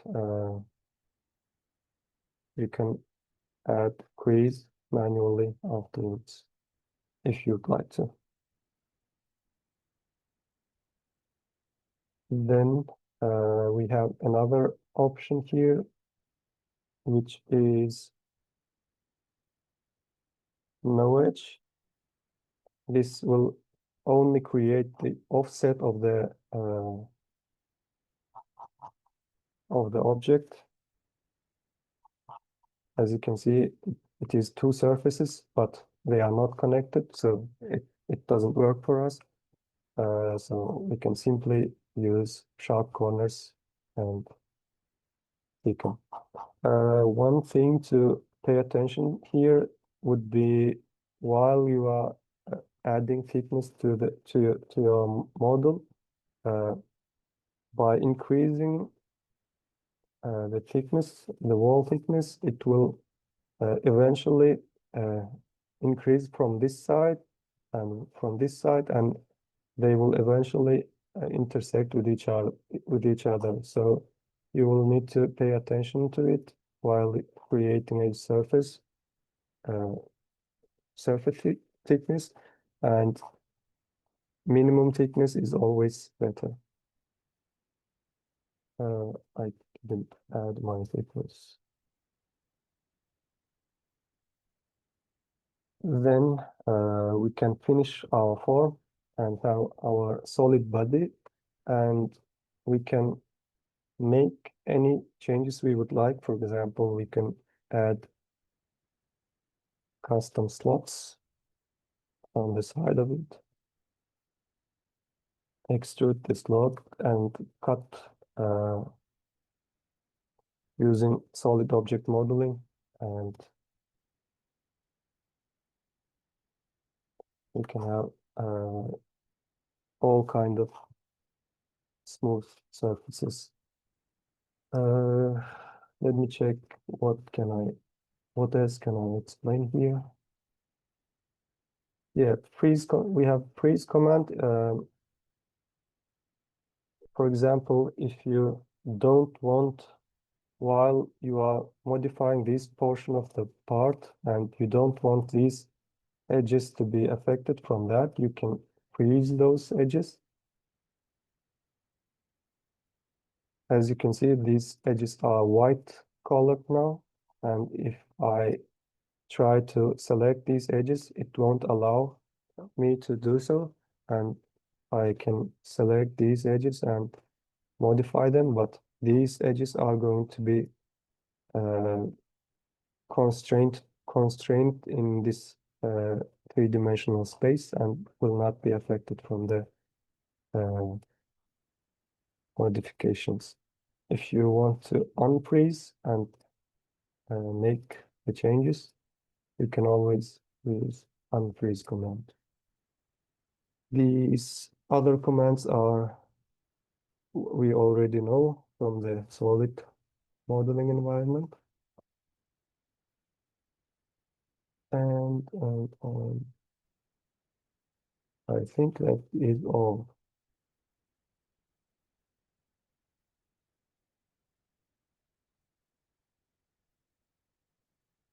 Yeah, sometimes you may have errors, but you wouldn't be able to see them or find them. Repair body command usually helps to deal with those errors.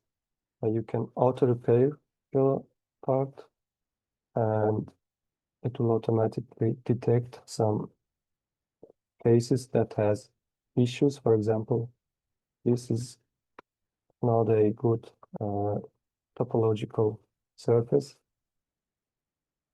So you can click multiple times to fix that.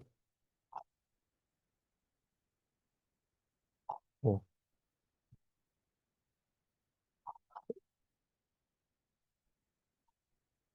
And while using this freeform editing environment, always be cautious about making changes because it's really advanced modeling technique. Not advanced, but it can cause some issues while making modifications, and it can get very complicated, but it's also a good way of representing your design concept, and yeah, it's not a precise modeling technique. That's all from my side. I'll hand over to Mehmet to explain the rendering environment. Thank you.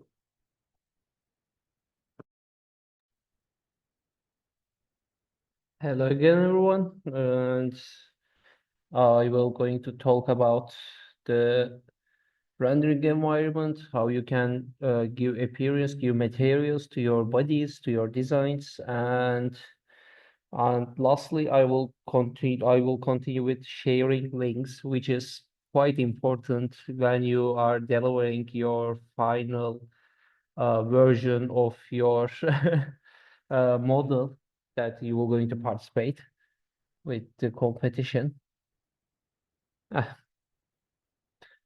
I think you can see that right now. This is the lamp that we talked quite much today, and I will show how you can give materials into that. As you can see in render section, we have appearance, scene settings, decal, texture map controls, and in-canvas render settings and render parts. But first, as you can see, there is no material in that. Actually, it's a material, but it's called steel satin. For example, as you can see,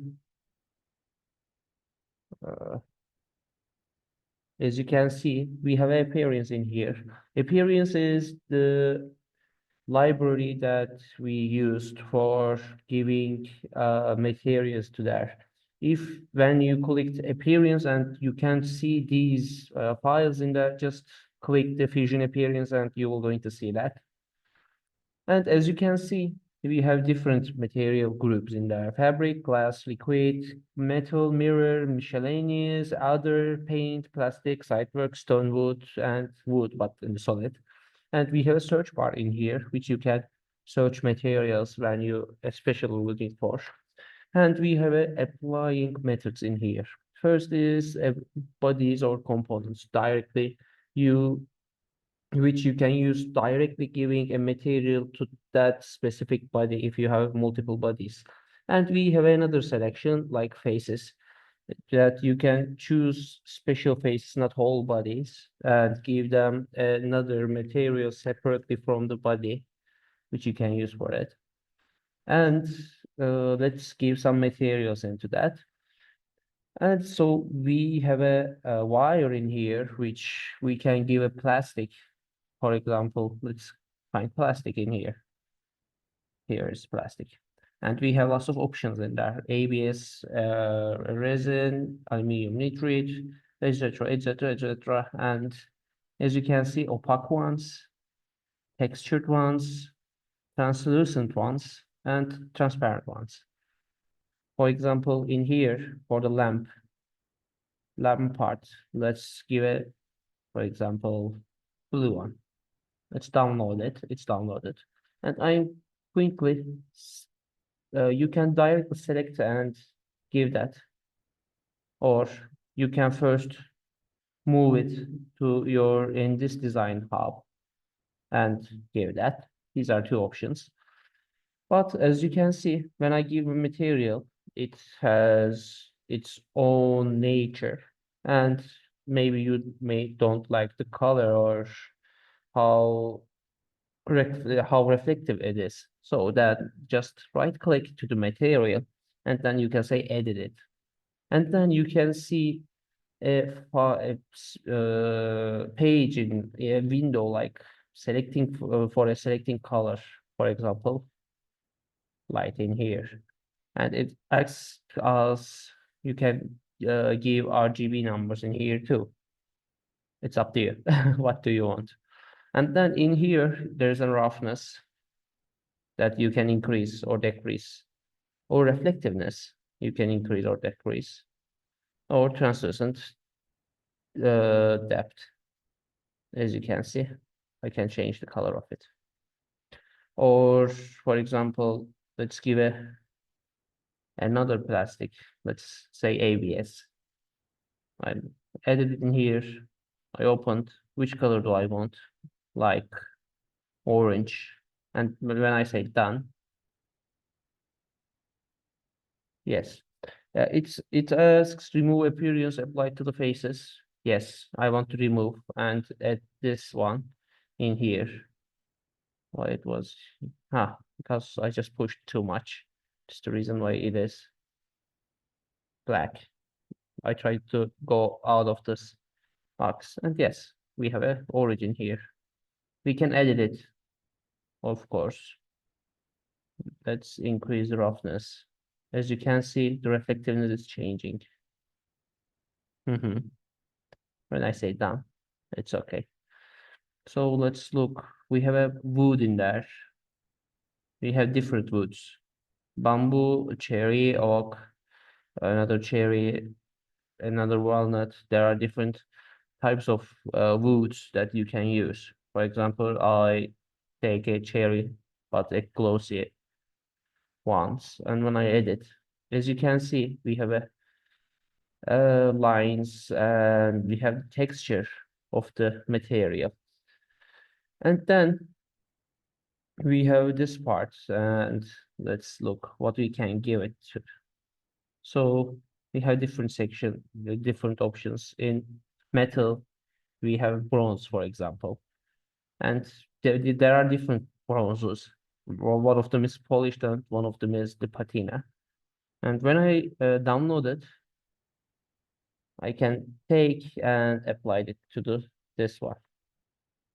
As you can see, with the reflectiveness, I can see the effect of it.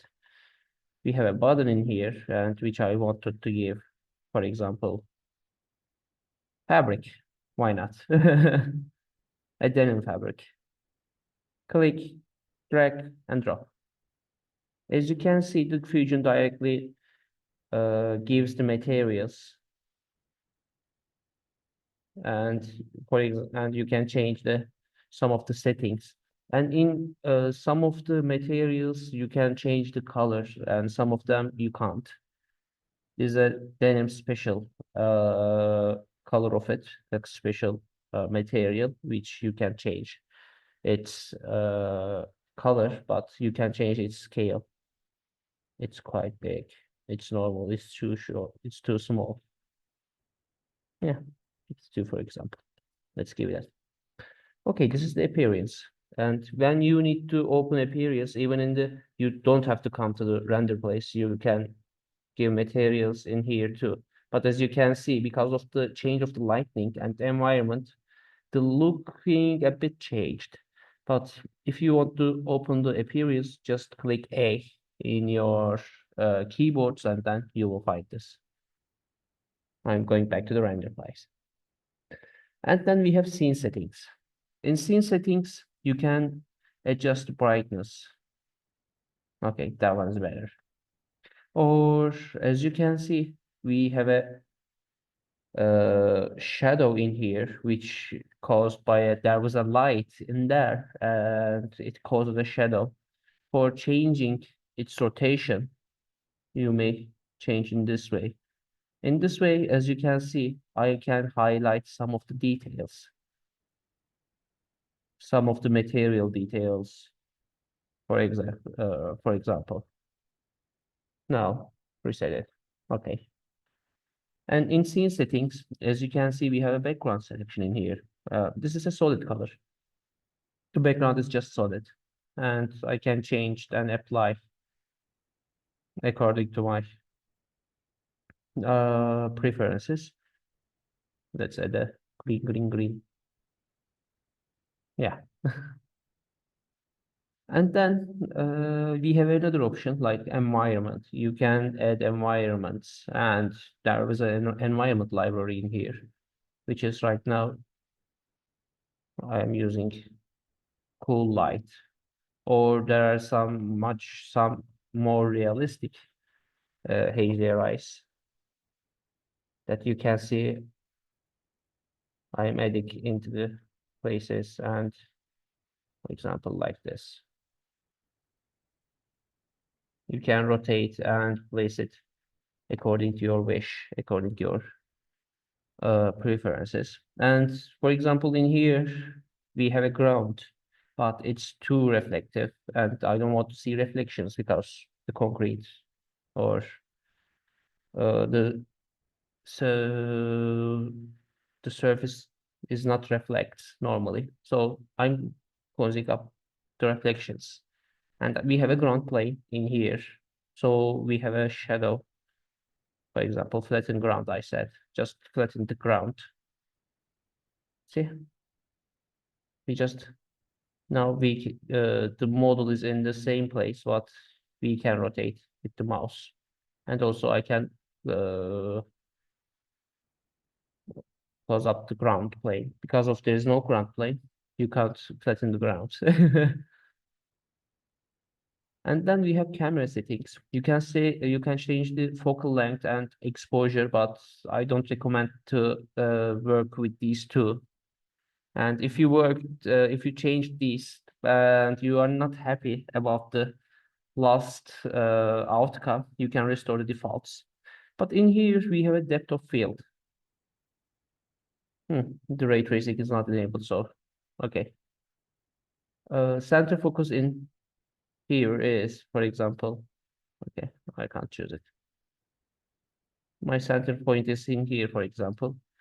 It's when I close up, the center point will be the much more understandable, and the background will be a much more blurry. So it will add depth of field in there.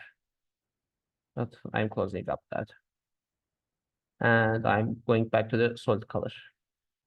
As you can see, we have the solid color in here. And an important thing is the decal in here. Decal is the stickers. Yes, really stickers. For example, in here, I will going to add a knowledge point logo.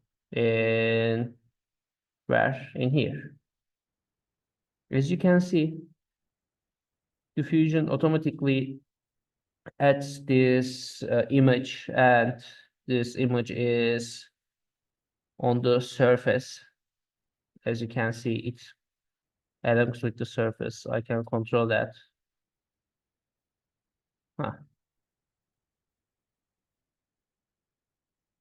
With that, I can add decals on my model. In your project, for example, there's a Fusion logo.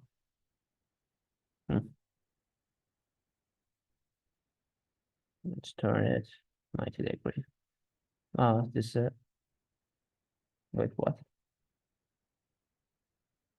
Oh, I said I closed it. I'm replacing again.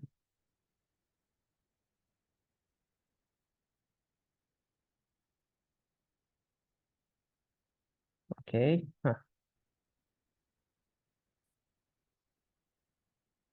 Okay. I am facing with a problem right now. I don't know why. I'm trying again. I think you pressed cancel again. You I'm auto- canceling, isn't it? Yeah. I said okay. Now we can see the logo in here. And with decal, you can add some which will give a strong appearance, which will give a strong looking when you submitted your project to the jury. These decals and these materials will be visible, but I need to say that we can't see the render and the scene settings. So it's important for you, especially to giving materials for in the appearance, and adding decals can make stronger and make realistic your project. And there's in Canvas render. In Canvas render, I just recommend that if your computer is really strong, quick in Canvas render. I will going to open right now. As you can see, it is rendering alive. When I rotate, it will start again and again and again. It's a hard process, so if your computer is not quite strong, don't open that. You don't need right now. And we have a render section in here. In render, it's loading. As you can see, we have different options. For example, my ratio and the numbers of the photo is this pixel 1920 pixel to 727 pixel, and you can change your dimensions. And then there's a two option in there: render with cloud renderer and local renderer. Local render takes render background of the program in your computer, and the cloud render is as you know, whole files was on the servers right now. It's an online program too. The Fusion is online program. So when you click cloud renderer, it takes the render in another server, in the cloud, and after finishing, it sends to you. If you have an education license, which you have, there is no limit when you are taking renders. And we have a render quality in here, for example, standard and final. But as you can see, as a student, you can there is a cloud credits in here. The cloud credits is just about how big is your model and how detailed, how hard to process it. And as you can see, this is a small thing. Probably when you think is just takes 1 credit, it's not a hard. It's hard to reach the 16.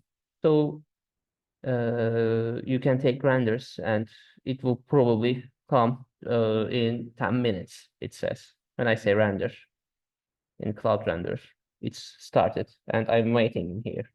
But also I can say that just take the render in my local render. And I can say advanced settings and choose how much effort that my computer will going to work on this. I just said, for example, 43. I'm waiting. The local render is started.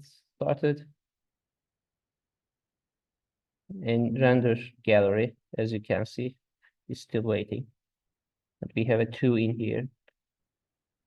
One is that the render that I rendered in the local, as you can see, it's already here. And the other one is still in waiting. So this is the render environment. And I will just talk about one last thing, and which is how you will going to share your projects the end of the submissions. That we will going to take your file links, which you can access from going to this file button, and under that share there will a share file link. As you can see, share the latest version with anyone using this link after saying yes. I opened it, it's processing. Just a second.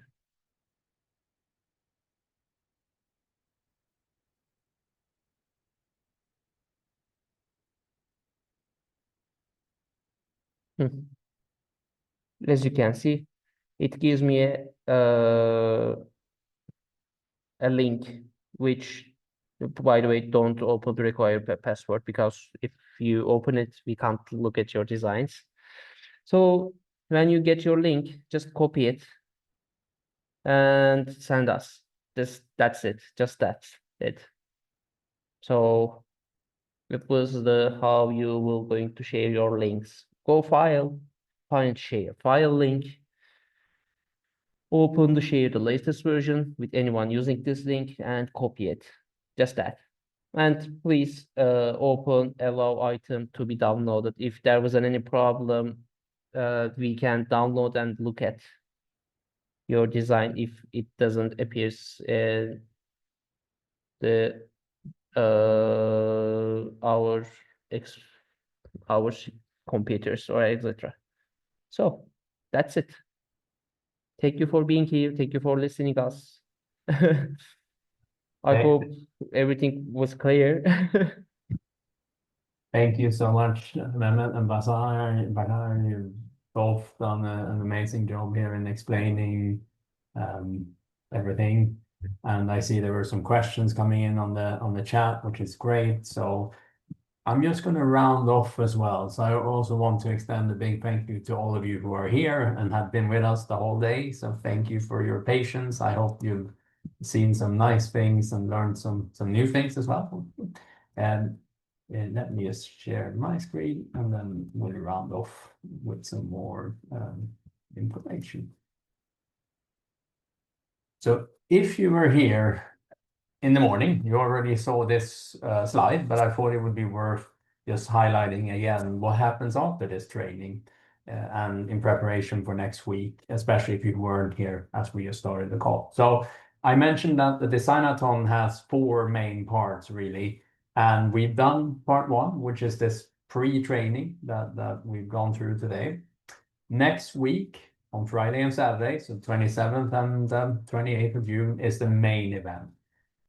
27 is another training session where the guys will go a bit deeper on, follow up on what you've seen today, but go a bit deeper in terms of combining files into one design, and they will use examples that are, let's say, relevant for, it's not the competition, but it's relevant for what you will then need to design. So I strongly recommend you attend that session. It's anticipated to run for 3 hours, so shorter than today.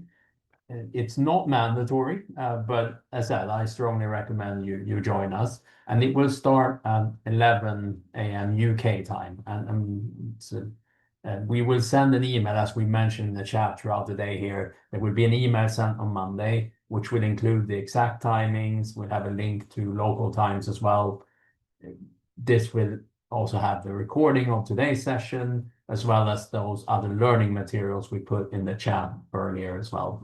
So you will have everything in one email. It will be sent by my colleague Anna, who you saw earlier this morning. Make sure you clear your spam filters for the knowledge point domain, because that can happen, that emails go into there. So if you haven't received something by end of day Monday, then it's probably the spam filters that have caught that email. Then the third part, or day 2 of the competition, that's Saturday, the 28th of June. And as we mentioned this morning, the way it will work is that that's the day we will reveal what the actual competition brief is, the design brief in detail. We'll do that immediately in the morning. So it's starting at 9 a.m. again, UK time, just because we have, I believe we now have 7 different time zones that you're all split across. So 9 a.m. is the earliest we could go, really, for the different areas. But we'll again send out the exact timings for the key markets. That briefing is expected to run for around 45 minutes. It could be a bit shorter as well. It depends a bit on your questions, if I'm honest. But that's where we will reveal what the competition is all about. After that, you're free. You don't have to attend any more calls or meetings, and you have the whole day to work together with your teammates on solving the challenge or coming up with a solution to the design brief that you will have heard. We will be available on the Discord chat, which we also talked about in the morning, and we will share links to that as well in this infamous email now. And then you will be informed throughout the day, but 7 p.m. in the evening, UK time again, is when the competition formally closes and when you would have to submit your project. We will share detailed instructions about how you will do it, but you've already seen Mehmet showing you how to share files so that in Fusion, so that would be part of it, along with a short description, and we will use a Google form, which we will share on Saturday. So if you are competing in a Designathon, you actually have to be in that first session on the 28th of June, because otherwise you won't know what you're actually designing for or what the competition is all about. So that session would be mandatory to be part of this competition. And we won't accept any submissions that happen after 7 p.m. UK. But again, we will have reminders throughout the day and keep you informed. And then finally, the fourth part, 22nd of July, is when we will announce the winners. And I realize it's 3 weeks between the submitting your competition entries and then hearing who's won.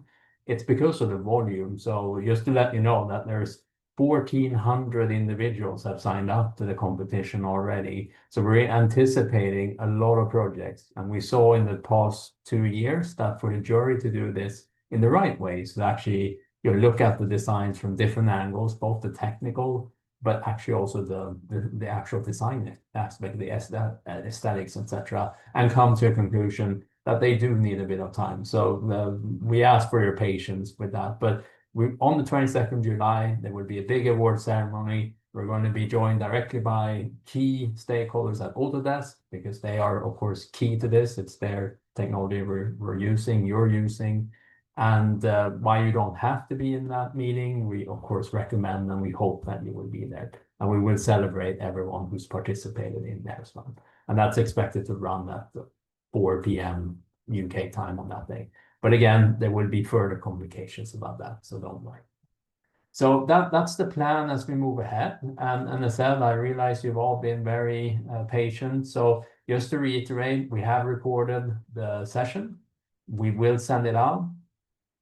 I also shared, if you saw in the chat, that we've additionally put together some learning resources directly from Autodesk, which you could look at as complementary. They don't necessarily replace what you've heard today, but they are addressing similar areas. And the reason we're recommending both is because different people prefer different type of content and different ways of learning. So I'm just going to show you that very briefly. Just need to reshare my screen so I show you the right one. Where is it? There it is. Screen. We go there. And you should hopefully now see, I see that my laptop is a bit slow, but if you log in on the link that we shared, and it will be in the email as well, then what we've done is that we curated a set of Autodesk official training content for Fusion. It's all free, but because we built a list, you have to log in and you use the same account information that you use for Fusion normally. So that's linked to your so-called Autodesk account. And then you will find a total of 11 courses. You don't have to do all of them, but you will see just based on the titles here, you will see that there is similarity to what you've heard today. So this is another source of information that's good to have in your back pocket as you go through the week and maybe want to prepare. So do feel free to leverage either of these resources. So with that said, I want to round off with just another big thanks to the student experts who have been with us today. Really appreciate your support. And once again, thank you to all of you who joined us live. I look forward to seeing you hopefully on Friday and on Saturday, of course, for the main competition. If you think of any questions, look out for that email. Feel free to reach out to the Knowledge Point team in the meantime, especially if you have questions about your organization, etc.